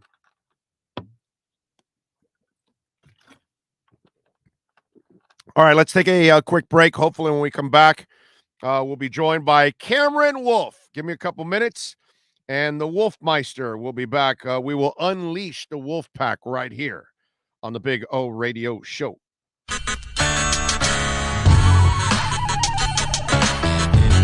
If you're a Miami sports fan, then there's only one store to go to, and that's Canesware at Miami Fanware in Davie. They're your one-stop shop for all your inner Miami CF, Canes, Dolphins, Panthers, and Marlins merchandise. They have hats, t-shirts, game day jerseys, and so much more. Located at 2511 South University Drive in Davie, and open 24/7 online at canesware.com or innermiamiwear.com. Call them at 954-835-5597. Canesware, the spot where inner Miami and all Miami sports fans shop. Sports Grill on Bird Road, Miami Lakes, and their newest location in Doral is now hiring. If you're looking to join a great company and South Florida institution, give them a ring or drop an email. Sports Grill is hiring all kinds of positions from hostess to servers, bartenders, or join the kitchen staff to craft some great food for their amazing customers. Please send your resume to m.cruz@sportsgrillmiami.com or call 305-219-5726. That's 305-219-5726. Sports Grill. Good food, good drink, good friends. Red Recover now offers a simple-to-use, professional-grade light therapy device designed to help your dog heal and live a healthier life. Red Recover emits red and infrared light therapy based on the same science that NASA developed, all in a soft, flexible housing pad powered by a convenient, rechargeable lithium-ion battery. Give your dog the same therapy that many veterinarians use today, but at a fraction of the cost. Pads are available in 3 sizes and come with attachment straps, clips, and an easy-to-use manual. Red Recover can help your dog with arthritic conditions, muscle soreness, intervertebral disc disease, ACL rehabilitation, performance, aging, and general health and happiness. You simply place the pad over the desired area and allow our proprietary Tri-Light therapeutic wrap to penetrate deep into the tissue, where a number of healing parameters will be stimulated. When starting treatment, apply for 10 to 15 minutes daily and lessen the application time as needed for best results. Say yes to science and give your dog the care it deserves with Red Recover. Sports Grill on Bird Road, Miami Lakes, and their newest location in Doral is now hiring. If you're looking to join a great company and South Florida institution, give them a ring or drop an email. Sports Grill is hiring all kinds of positions from hostess to servers, bartenders, or join the kitchen staff to craft some great food for their amazing customers. Please send your resume to m.cruz@sportsgrillmiami.com or call 305-219-5726. That's 305-219-5726. Sports Grill. Good food, good drink, good friends. Oh, great. You have a doorbell camera. Now you have a front row seat to your house getting robbed. They're breaking into my house! Ooh, there goes the TV. I'm sure it'll turn up at the pawn shop. No, not the TV! Just because you can see them, that doesn't mean you can stop them. With Slogans, you get 24-hour monitoring, a free home security system, and professional installation. Plus, free doorbell camera, one that'll actually work for you. Get out of my house! Get out of the house! Call 1-800-ALARM-ME. We unleash the Wolf Pack as we get the latest in the NFL and the Miami Dolphins with our KSDT CPA Pro Football Report with NFL Network insider Cameron Wolf. KSDT is one of South Florida's largest and one of the country's fastest growing accounting firms. KSDT CPA is a full-service firm that also excels in crypto. Visit them at ksdtcpa.com or call 305-670-3370. Here's NFL insider Cameron Wolf. There he is, the man, the myth, the legend, fresh off the aeroplane. I love it. How many drinks did you have on the plane? Actually, none, Big O. Surprisingly, it's a morning flight. I'm being a good human being. I was going to say, I was going to slam you. Mostly how are you because doing drinking in the morning, bro? What's wrong with you? I do drink in the morning. I'm not saying I'm too good for that, but I have been on the road for 8 straight days, and I've drank probably every day. And so I felt like today I'm going to give my liver a break. Okay. And so, right. There you go. A little water. More water today. Water never hurt anybody, right? A little more filterization today. I like it. All right. I want to run this by you because I had a little fun. Obviously, I had the fans are fans. Hey, let's trade Lynn Bowden and Preston and a 86th round pick, and let's go get Roquan. But hearing that Roquan wants to get traded, and as you know, the Dolphin Nation wants to trade for anybody and everybody. You've learned that now, right? You've learned that anybody that becomes available, free agency, trade, whatever, Dolphins must trade for him. Oh, absolutely. I felt like that was solidified when they tried to demand, the fan base tried to demand they trade for Deebo Samuel after they traded for Tyreek Hill and also had Jalen Waddle and just paid Cedric Wilson. That's right, exactly. Yeah. No, we've got all this money. We're going to pay for another guy. Yeah, right. Of course. We got Waddle down the line. Yeah, no, we print money like Biden. Of course, we can pay everybody. Yep. No, it's not. No, but let's get money.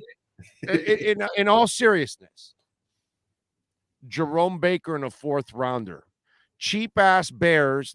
They just traded one guy back over to the Rams who's a monster, and they I guess they were tired of paying him.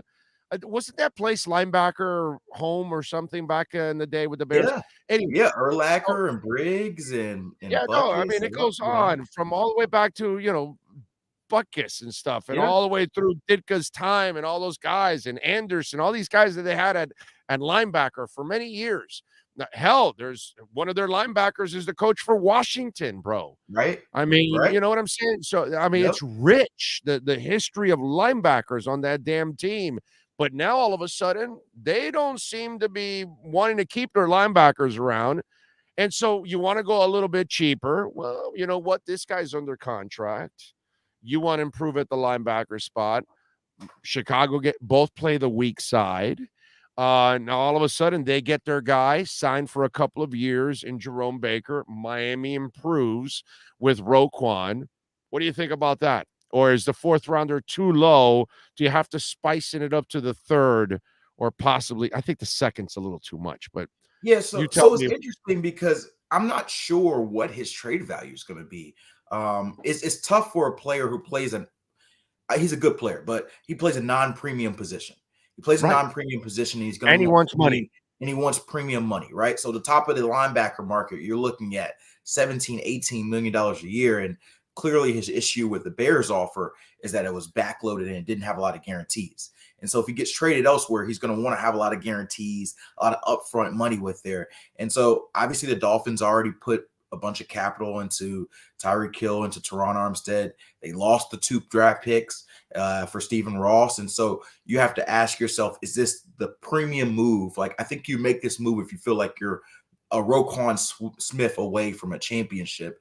And although I think the Dolphins have a lot of higher expectations, I don't know that they're championship, one player away from a championship yet. I think they've got to prove it out there on the field. And so there's obviously a need there. I just don't know if I'm the Dolphins, if I feel like that's the move, giving up not only the trade compensation, but also the money. It's not fourth rounders. The fourth rounder is not the end of the world.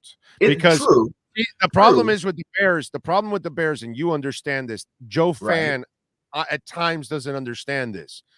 If the guy wants a brand new contract, well, that will kill the value of your trade more often than not, unless he's a superstar player like Tyreek, like whatever, a quarterback or a top-notch wide receiver, but a linebacker and not a middle linebacker, like you said, like you were talking about, that you can't command the same. So your trade value is going to get hurt because the team that's acquiring him has to also give up, money. That's why I said you're doing the Bears a favor by giving them a guy that's already under contract to fill that position.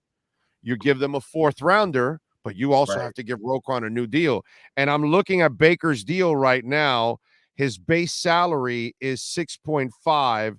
His cap hit is 9.7. So you figure we're talking about another $6 million, $7 million on top of the 9.7, that would be the cap hit. It would be in the, like you said, 15, 16, 17 range. You know what I'm saying? And we're a no tax state. So maybe you get a little break there. So for Jerome, he's making 6.5 this year, but the cap numbers, because he's already had some signing bonus prorated. It's another thing that the cheap ass Bears don't have to pay the signing bonus. Right. So that's going to stay on the cap regardless. So you'll save $6.5 million if you moved him in this hypothetical deal. So you're probably still paying an extra $10 million more for Roquan there. So that's what you would have to figure out money wise. But yeah, obviously Roquan Smith's a better linebacker than Jerome Baker. So it will be an upgrade. My question is that upgrade worth doing? I don't know if a fourth round pick doesn't. Like, I'm not sure. Like, I'd be speculating right now if I told you what the trade value of Roquan. Yeah, I don't know. Maybe I'm just fourth rounder seems low for a guy who's been I think 2 or 3 time All Pro. I think what is it? Two time second team All Pro. Right. Who's a top 10 pick. I would imagine it has to be a day 2 pick, a second or third round pick. But who knows? Like I said, I think that Dolphins definitely should sniff around on it. It doesn't hurt. Hey, listen, Baker's on the contract 22, 23, and 24, bro. The cheap ass Bears. And they didn't pay the signing bonus. So basically they're paying him 6.5, 8.4, and 10.7 for the next 3 years. Right. Yeah. Yeah, so I'm just thinking of the frugalness of the Bears. I'm trying to accommodate the frugalness of the Bears. They want to shop at the Dollar Tree. Let's help them out. You know what I'm saying? Right. Hey, pitch it to Chris Greer. See what he's got. Maybe he sends it through, and maybe Marvin, Reggie, let's go. Right. Come on. Right. Get it going. No, I mean, because somebody goes to me, let's trade him Kasich. And I'm like, dude, they don't need a tight end. Plus, the Bears over the years have collected on tight ends. Right. Right. They had like 7 tight getting ends. rid of tight ends the last couple of They years. traded Shaheen to Miami because they had too many. And now Shaheen's going to get cut probably this year because the Dolphins have too many. So, but yeah, so the one thing there is that, Tyndall, you draft him in the 3rd round. You're hopeful, like maybe he doesn't ever become a Roquan Smith type player, but you're hopeful he eventually becomes that outside linebacker that you can have under contract young and be a contributor. Maybe not immediately at an impact, huge impact level in year 1, but you hope eventually. So if you're making that move, you're either slowing his development or saying, hey, maybe he wasn't as good as we thought we were. So a lot of things come into factor there. So I don't think it's easy peasy as get the biggest name. And the other thing about Roquan Smith, there's like people across the league who wonder if he's a bigger name than he is a player. And so I think he's a good player. So I'm not necessarily in that group, but there is some differencing opinions on. No, but you said the right adjective. He's a good player. He's not a great player. He's a good player. He's a good player. He's a good player. And that's, I think that's what you need on this team. You need as many good players. And I think he's a little bit more of a thumper than Jerome is. And I kind of like that. He won the Buckus in college at Georgia. I'm sorry? He won the Buckus Award in college at Georgia. Right. Yeah. I like Jerome, but I know that Jerome is more of I hate this is going to sound like negative, but he's kind of more of a finesse linebacker. Yeah. He's like an athletic linebacker. Right. And I kind of think you need a little bit more of a thumper and somebody that won't get lost in the trash, which is the traffic. Yeah. And Roquan's really good at penetrating and creating some plays. And I just think him and with Tyndall, you start to form, and by the way, these guys love their SEC guys too, on top of all of that. It would be a nice pairing, but again, I don't know what the hell the Bears are thinking. Right. It's a team that. By the way, what's his deal? Is this the last year on his deal? I know he was a 1st round pick. What, in 17? So I don't know if he's playing on his 5th year in 18. So he might be playing on his 5th year option. He's playing on his 5th year option. This is his year for his 5th year option.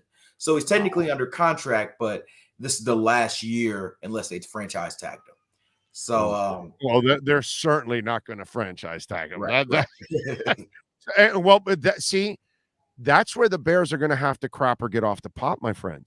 Yeah. Because then you lose him next year at the end of the year. Because as you know, if they tag him, that's a hard cap number that you're going to have to tag. Right. I think the linebacker number will probably, because he's probably getting maybe 10, 11, I think, this year off the linebacker franchise tag. I mean, off the 5th year option. I mean, but 9.7 is his base salary. That's exactly what his salary is all the way across the board. Right. So I'm guessing if he got franchise tag, I can't remember the linebacker franchise tag numbers off the top of my head, but I think it would probably be somewhere around the 15 range. And like you said, it would be all guaranteed and it would be all on the cap. So that they don't want to pay him. Right. So actually the linebacker tag was. Listen to this, how disgusting this is. And I'm all with Roquan right now. Okay. They don't want to pay him. They want to backload everything. Yep. Dude, his base salary, 480, 1.3, 750, and 920,000 the last 4 years. Yeah. His cap hits, it was 3.3, 4.1, 5.1, all that, because he did get a bonus at the beginning. And so it's broken down. So he got a bonus, an $11 million signing bonus. But dude, you look at his salaries, his whole contract was $18 million for 4 years. You got you got a bargain. You got a bargain for 4 years, and now you're not willing to pay so you can keep the guy, and it kind of balances out. Yep. I mean, that's disgusting. So I just looked it up. The franchise tag number for linebackers this year was actually 18.5. Because the outside linebackers are grouped in with inside linebackers. So the pass rushers like Von Miller and Khalil Mack, they just traded the guy. All those guys who are making 20, 25 million are all grouped in. And so Roquan Smith, if you franchise tag him, is making double his salary at least next year, close to $20 million, fully guaranteed, all on your cap. They have you're right. There's no way they're doing that. So that's why Roquan knows he has leverage, because you either trade me and get something for me, or I'm walking. because I am not taking your backloaded, non-guaranteed fluff deal. And I respect that. And how many teams at this point still have cap space like Miami? Yeah. Not many. So you have to trade him now or by the deadline. Right. Because once the deadline crosses, you will lose him for nothing because you're too cheap of an organization to tag him for 18 million. That number, does that number, well, that number is based on this year. It won't be based so on, it would be the top 5 linebackers next year. The year before. So typically it goes up slightly, but if something happens in the market where it lowers, then technically it could lower. But I'd say that's probably roughly a good measure of what it would be next year. Yes. That's all right. How much you looking forward to Dolphins Bucks this week? I mean, when we talk about watching the first 2 weeks, unlike what we're hearing from the Patriots, that the offense is losing every single day. That's one of the good things that, because some people say, oh, well, the quarterbacks weren't that sharp today. Well, dude, they do have good players on the other side. So it's nice to see that the Dolphin offense does win some days and the defense wins some days. So now it's good to see what happens against the Bucks. Yeah, I'm eager to see it, man. I still have to figure out if I'm going up there. I think I told you last week, we're going to have a crew on set on Wednesday from practice. It's the last day of our inside training camp show at NFL Network. I may go up for Thursday's practice, but I still have to hear from my boss if I am or not. But you want to be there for the practices. Because my buddy was telling me, I can't wait for the game. I go, dude, I'm definitely not staying for the game. The game is I told him the game is dog shit, dude. If Tua plays one series, you're lucky. I told him it's all about Wednesday and Thursday, my friend. It's the practices. That's where the meat of the matter is going to happen. That's where you're going to get to see first team against first team more than ever. You will not see anything in that game. Like Teron Armstead, I don't even expect him to play on Saturday. Right. But I want to see him practice. And I may sound like Omar Kelly here, but the thing I'm most excited about is to see the trenches because, I've told you this before. My biggest question mark still on this team 2 weeks into training camp is the offensive line. I don't know if Connor Williams can be a good center. I just don't know it. I don't know if the Austin Jackson and Liam Eichenberg experiments are going to work or not. I just don't know. All I know is that if Teron Armstead's healthy, he's going to solidify the left tackle spot, and I'm pretty sure Robert Hunt is going to be good. That's the only 2 spots I feel good about, and even those kind of have a little bit of caveats. So I want to see that defensive line of the Bucs, who have some really good pass rushers, or if they dominate, then my worry level goes from to all the way up. So I want to see that matchup. I want to see how some of these corners face off, not X, but Noah and Nick Needham and some of these other guys, because, we haven't talked about it much, but Byron Jones is still not out there. And so the team is kind of saying, hey, we're hopeful for week 1, but we're getting closer to the middle of August. If we're getting into week 1, week 2 of the preseason and Byron Jones still isn't practicing, then you may have to start to realize that you might have to start Noah week 1. And if that's the case, is he ready for it? And so these matchups are going to be give you good perspective of where you are in some really key situations with your young players. And so the Bucs are a Super Bowl contender. And so you're going to figure out how close you truly are. The Dolphins have said all offseason, we feel like we're close. We're not that far away. Well, we're going to see. If you get your butt kicked in joint practices, maybe you might not be as close as you think. If you're going punch for punch with them, then okay. Maybe we do need to take some of that hopium that Big O wants to prescribe. So I think that it's not the end all be all, but we'll learn more about the Dolphins, I believe, in these 2 days of practice than we've learned over the first 2 weeks of training camp. And you nailed it, dude. The concern is all about the O-line. Without the O-line, coaches won't be able to do what they want to do on offense, and Tua will not be the best he can be, and the running game will not be able to have any success, and you'll sound like the Patriots practice right now. So it's really all about those 5 guys up front and the coaches that are coaching those guys. To me, that's the end-all be-all to this season, because the defense, I think, is going to be a pretty good defense overall. Not a great defense, but I think they'll be good. They should be even better if you do have an offense that can actually give you some leads. We've seen this Dolphin defense with a lead. It's much better. The attacking, the way they get after people, they are much better front loading, or was a front running type of defense. They're much better that way. So I'm with you, dude. It's really all about those 5 guys settling down. And if they don't settle down, it's going to be a long season, brother. Right. Right. And we've talked so much about the run game being the anchor of this offense. You can't run the ball if you can't block. And so we've seen that really since I've been covering this team here in Miami for the last 4 or 5 years. Oh, it's been going on longer than that. That's what I'm saying. I'm talking about my experience seeing it up close. I'm sure you've seen it for decades before, but you get excited about these running backs. Like, oh man, these running backs are going to do here. These new bodies, and then they run into brick walls. It doesn't matter how fast Raheem Mostert is. You have Ricky, unless you have like a freak, it's hard. Like that line was good. It was a decent line, but it wasn't a great line. It's just that Ricky was, you know what I mean? It's just he's that special. Yep. And when none of these backs are that. So, yeah, they're going to need those 5 guys to do their damn job, man. And that's the only way the passing game is going to work. Yep. Just is. Yep. You know? Yep. And interior pressure in particular is what I'm thinking about. Like for a guy like Tua, who's a smaller quarterback, he's got to be able to have the feel inside the offensive line. So, you know, Vita Vea is going to have a test for Connor Williams. We're gonna figure.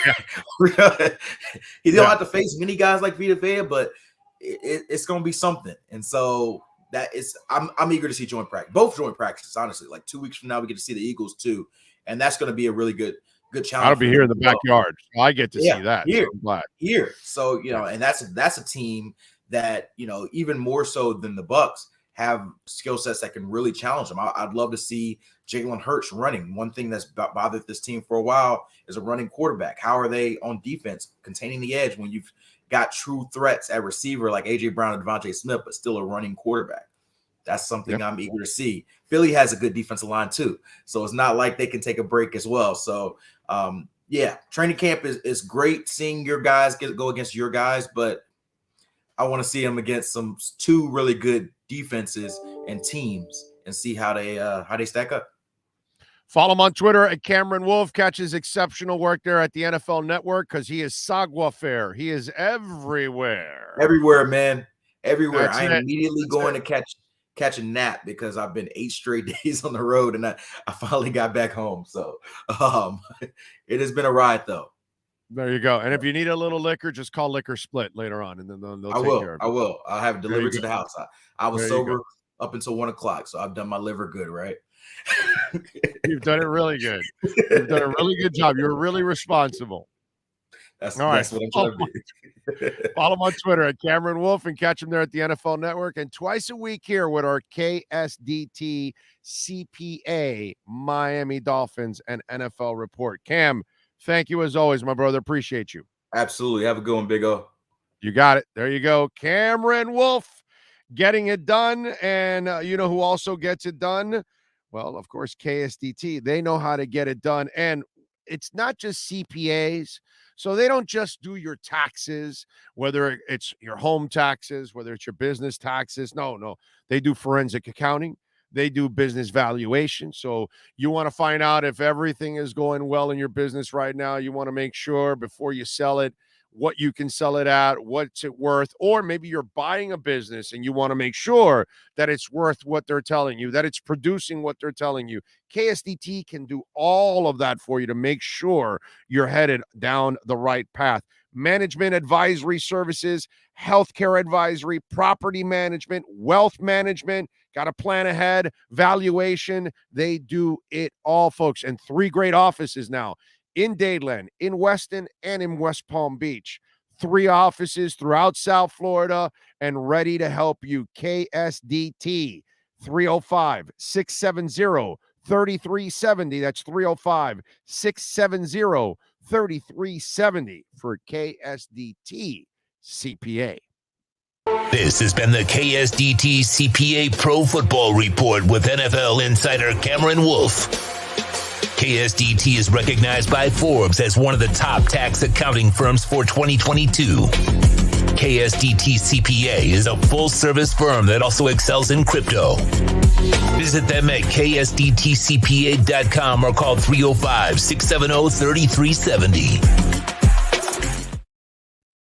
It's a beautiful thing. We love the great folks at KSDT CPAs. always getting it done. If you want to get in, 855-912-1056. That's the Welt and Rheaume text line. That's 855-912-1056 on the Welt and Rheaume text line. You can also reach out to us on Twitter. That's at Big O Show. On the Welt and Rheaume text line, Big O, are you going to do a pre or post game show for Saturday's preseason game? You know, I was thinking of doing a noon show, but I think I'm going to do a show on Saturday, but I probably will do it after the game, just to kind of go over a little bit on that Bucks and Dolphins game and what I saw in that game, even though there's not going to be a lot to see, I think, on the starter side, but maybe we'll see some of the backups that are going to be key backups for guys that could have a shot at challenging for a starting spot down the line or something along those lines. So I think I might save it for after the game on Saturday and pop in for a little bit. So if you all are available, Saturday night I will do a show instead of Saturday during the day.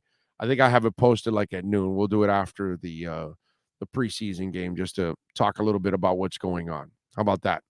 I think that would be a good ideas.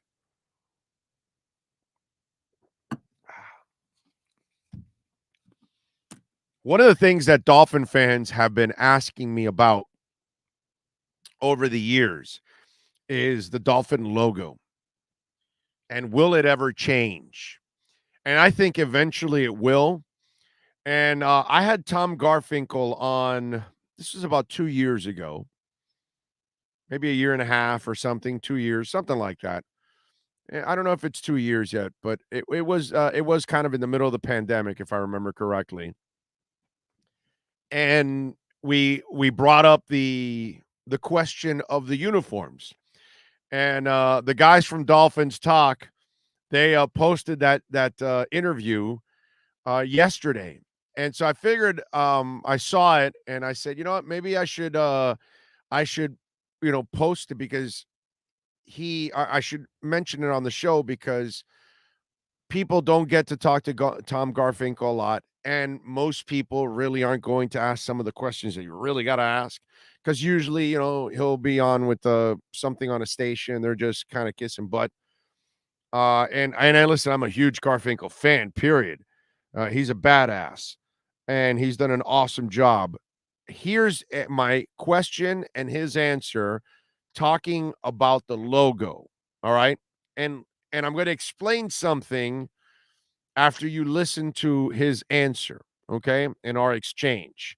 Sean, if you can, let's play the exchange between myself and Tom Garfinkel talking about the Miami Dolphin logo and its future.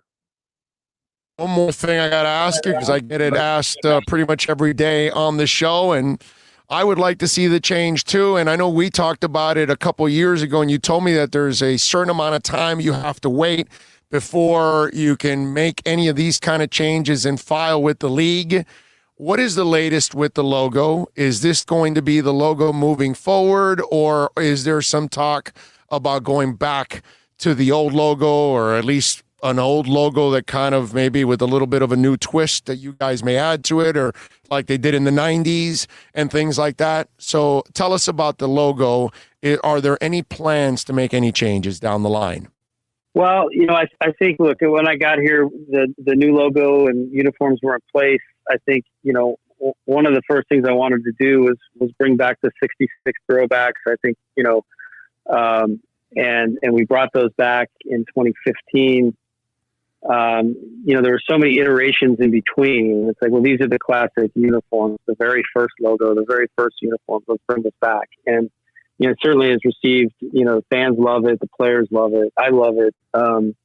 But the new uniforms are a modern look too, that a lot of people like as well. And as of right now, I can't speak to plans for the future. I can say that right now, the timing of today, where we are, these are our current uniforms. We love wearing the throwbacks. We'll continue to wear them and to honor the past.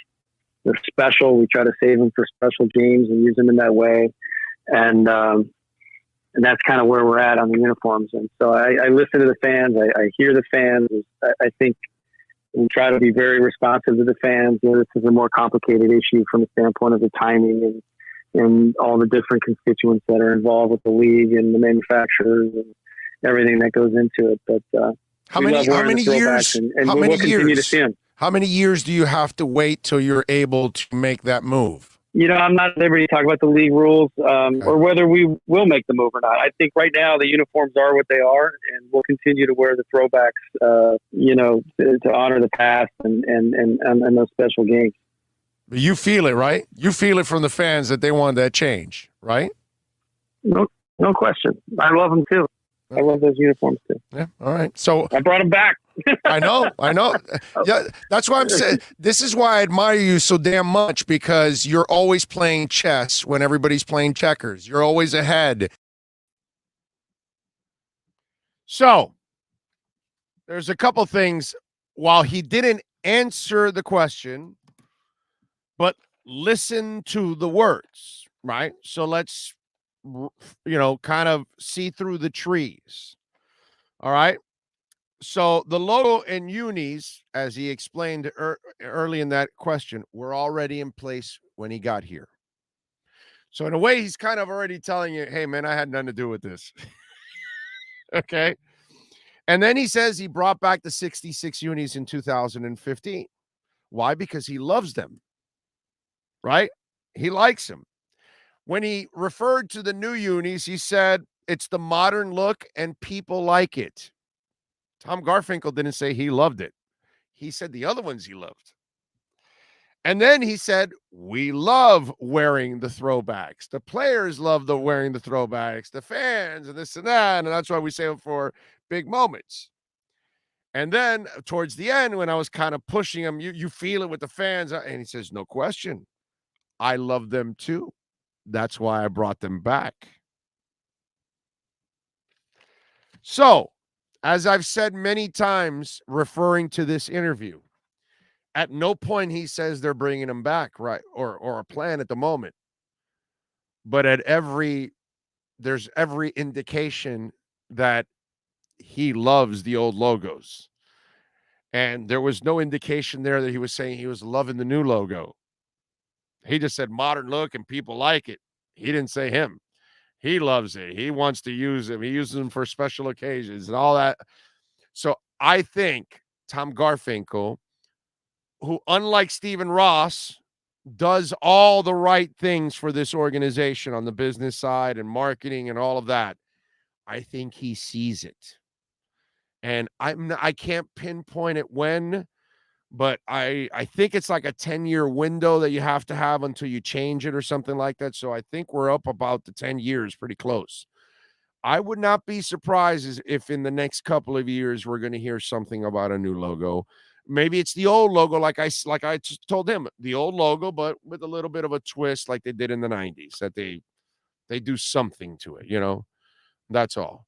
But I just get the feeling, while he doesn't specifically tell you, he pretty much tells you how much he loves the old logo, how he brought it back. Okay? All right?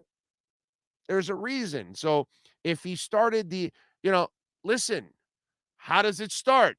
It starts with medicinal marijuana, correct? Medicinal, and then we go recreational, right? That's how it goes all over the place. The places that are recreational were medicinal before, and they do it for a certain amount of time, and then they become recreational, correct? Well, we're in the medicinal side of the logo. Eventually, we'll get recreational, and we'll bring back the old logo. You know what I'm saying? That's my prediction on this, because Tom Garfinkel is smarter than most of us, and he gets a feeling, and that's why he brought it back, and that's why he loves it, because deep down inside, he knows the whale is a mistake, and they must replace the whale. Okay?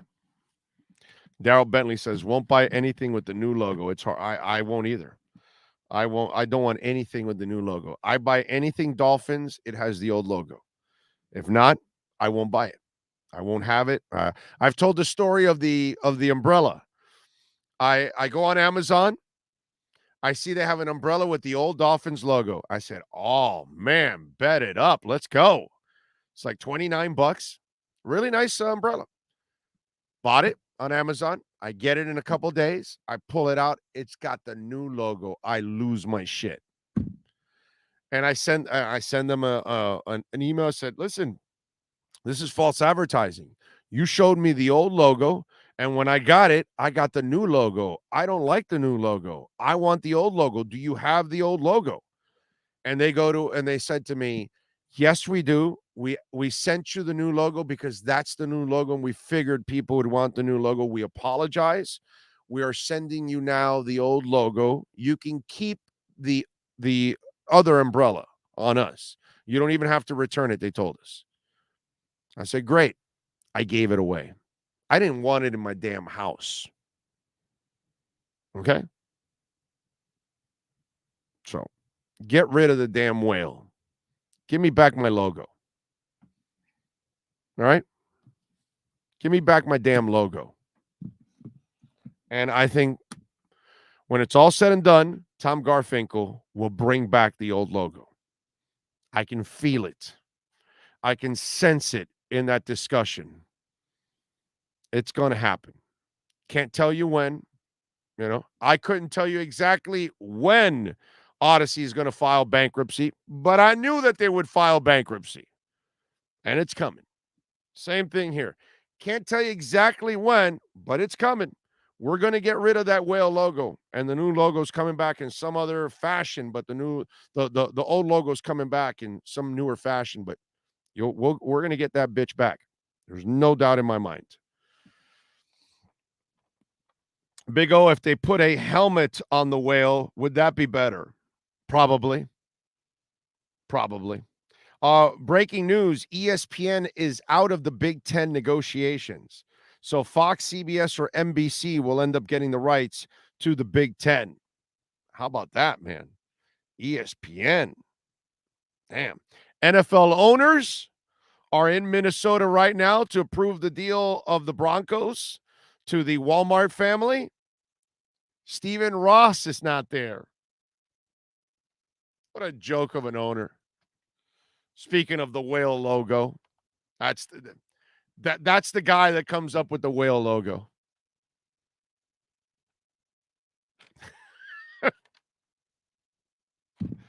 I mean, really, seriously, that's why he can't steal. That's why he can't do anything wrong. He's obvious like a whale. Jesus. Stephen Ross, dude. What the hell is wrong with you?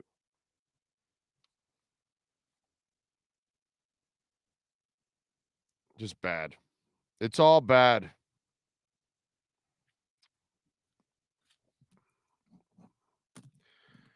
Let's see. Any final questions here as we kind of wrap it up here on the show? Because I think I'm pretty much out of stuff to talk about. Let me check here if you got anything on the chat board. Big O, Disney is messing up everything, even ESPN. What the heck are they doing? Well, ESPN's kind of garbage, dude. Seriously, do you really watch ESPN like you used to? I kind of just watch a little bit of Sports Center. You know what I really used to enjoy a lot was ESPN News. I loved ESPN News. Just give me the news and let me get out. ESPN's got so much garbage going on and stuff, and it's a troll station. They were trolling again with old Tua topics, and they do this all the time, and it's laziness. You know, I hear it in radio too. When you're lazy and you've got to go to the lazy subjects because you can't actually go and create a conversation and discuss and talk about sports.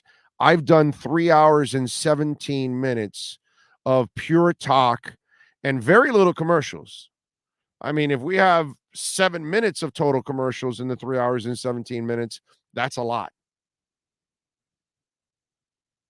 And I continue to talk. And I talk about one subject after another about what's going on, about, things. I don't have to go to the lazy topics. And let me go to an anti-Tua topic, and let me go to an anti-this, and let me create this. just bullshit arguments and discussions that mean nothing whatsoever. It's a lot of laziness. And ESPN is just full of it, dude. It's full of all that trolling crap that they do. And, let's bring Screaming A on for this or that. And, I don't really enjoy much of ESPN anymore, to be quite honest. I just kind of want to get the news and get the hell out. That's why I really enjoyed ESPN News. That to me was awesome. Just give me the news, get the hell out. I don't need any of your stupid little features or these concocted arguments that you want just to troll people the entire time. Oh, did you release the name of that hair growth company yet? It's redrecover.com, dude. Here. Redrecover.com. Order the hat. Tell Big O, put the code Big O, and you can get a hat. And hopefully it'll grow your hair back, my brother. I don't know if you've been missing, but I've been talking about that for a while now. I watch ESPN only during college football season. Amber Wilson was on First Take. She was. Good for her. What is she doing? I haven't seen or heard from her in a while. Is she like doing stuff normally on ESPN? I don't know her from Adam, but she looks like a cool person. I can see, I can understand her leaving 790 and all that, because that place to work for, Odyssey is just a joke. If you have to work because you have no choice for Odyssey, then you have no choice. But she had a choice, just like I did, and you don't have to put up with the bullshit. You can leave. You know what I mean? I wish they would bring ESPN News back. Get your sports updates in 30 minutes and turn it off. Amen. My favorite. And the press conferences were right there also. ESPN hiring Amber Heard. She filed for bankruptcy. Amber Heard. Yeah, she just filed for bankruptcy. Did you see the Anne Heche crash? Wow. Did she have a medical condition, or was she high on something? How in the hell are you hauling ass like that in a Mini Cooper? You were driving like a Raider wide receiver in a Las Vegas neighborhood. I mean, she did her best impression of a Raiders wide receiver, and she went right into that home. I think she's in a coma now and everything, a poor woman. But I wonder what the hell happened, because, man, you see that video? She's going through that neighborhood, and she is hauling ass, dude. I mean, hauling ass. The kind of hauling ass you never want to do in a neighborhood, because God forbid a child crosses you or something. There is no time to stop. None. That woman was, floored. Okay? All right? What's the name of that movie? The Italian whatever that they had all them. None of them in those Mini Coopers went that fast. Okay? Nobody. Not the girl, not Handsome Rob, not Marky Mark. Nobody hauled ass in their Coopers like that woman did. She would have been better for the Italian, what was it called? The Italian Job. That's it. They should have used Anne Heche in the Italian Job. She would have never hit that subway train as the third car. She would have been fast enough. See, Handsome Rob got clipped there a little bit.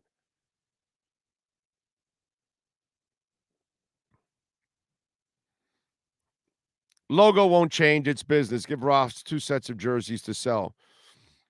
No, you can always, now that's not true, Nelson. You can have the black jersey, the orange jersey, the aqua jersey, the white jersey. They come up with alternate stuff, and you can come up with the same logo, and you can change it up, and people will buy it. So the Heat does it. They don't change their logo, but they change everything else. And the marketing comes out, and then, they do it right. The Heat shows you how to do it. The Heat does it right. They do everything right. You know what I'm saying? The Dolphins, they got to learn, but the Heat is the one that does everything right. Diana Rossini is annoying and has no idea what she's talking about half the time. They have the majority of sports babes on TV only for ratings. Joy Taylor don't come around very often. Lenny, I think Diana does a good job, man. And by the way, I'm a Diana Rossini fan because I love her natural enthusiasm for what she does. She loves what she does, and I respect that a lot. I like people that take pride in their work, and Diana looks like a person that really enjoys doing her job. Got a great passion. It comes through. So I kind of like her. I don't know. I'm not following every story of hers, but I don't remember her being like terribly off or something like that all the time. But maybe that's just me. Honestly, mostly just watch you and the other Dolphin YouTubers. LOL. ESPN is lazy. That I would agree with, Josh. Yes. Producers carry ESPN. That's why. I disagree about the Heat. Those unicorn jerseys were awful. Yeah, John, you can disagree and you don't have to like them. But the marketing side is the part you can't argue with, my brother. Whether it's the patched up ones that they had now, or the Vice jerseys, or white jerseys, or black jerseys, or red jerseys, it's all marketing, my brother. It all sells. It does. I thought I had my hat here from the new style that they took out this year. Let's see. Logo could have changed in 2018. I don't know. I don't know exactly, but we'll see. We shall see. All right. We got to thank Cameron Wolf, Manny Navarro for joining us here on the program as always. We thank all of you who tuned in. Appreciate every one of you as always. Thank you for downloading the show whenever you are. Please subscribe and hit the notification bell. Also, please subscribe to our other channel. We really need to get that one to 1,000 if you can. You know, if all 350 of you went over there, if you haven't, but most of you, if you can go over there, please, Big O Show Cuts right here on YouTube and subscribe. That would give us an enormous push to get to 1,000. We got to get over 1,000. So please help us at Big O Show Cuts get over 1,000. And if you haven't subscribed here to the main channel, please subscribe to the main channel. We appreciate you all out there. Thank you all for using our sponsors, making donations, watching the show, chatting, liking the show, subscribing, notification bell, however it is you support us. We freaking love you for it, man. Thank you so much. We thank, of course, Sean Stanley, mastering it and putting it all together, the C-Man also, and everyone else. We'll see you tomorrow, bright and early, 8:45, because we've got the Red Recover Inside the Paint Show starting off at 9 with Ira Winderman and Kurt Heelan, baby. The two insiders will be with you starting off at 9 a.m., and I'm sure they'll have a lot on Kevin Durant's ultimatum. Will that lead him to the Heat? We shall find out tomorrow. We'll hear from the guy. Thank you all out there. Have a great one. Be safe.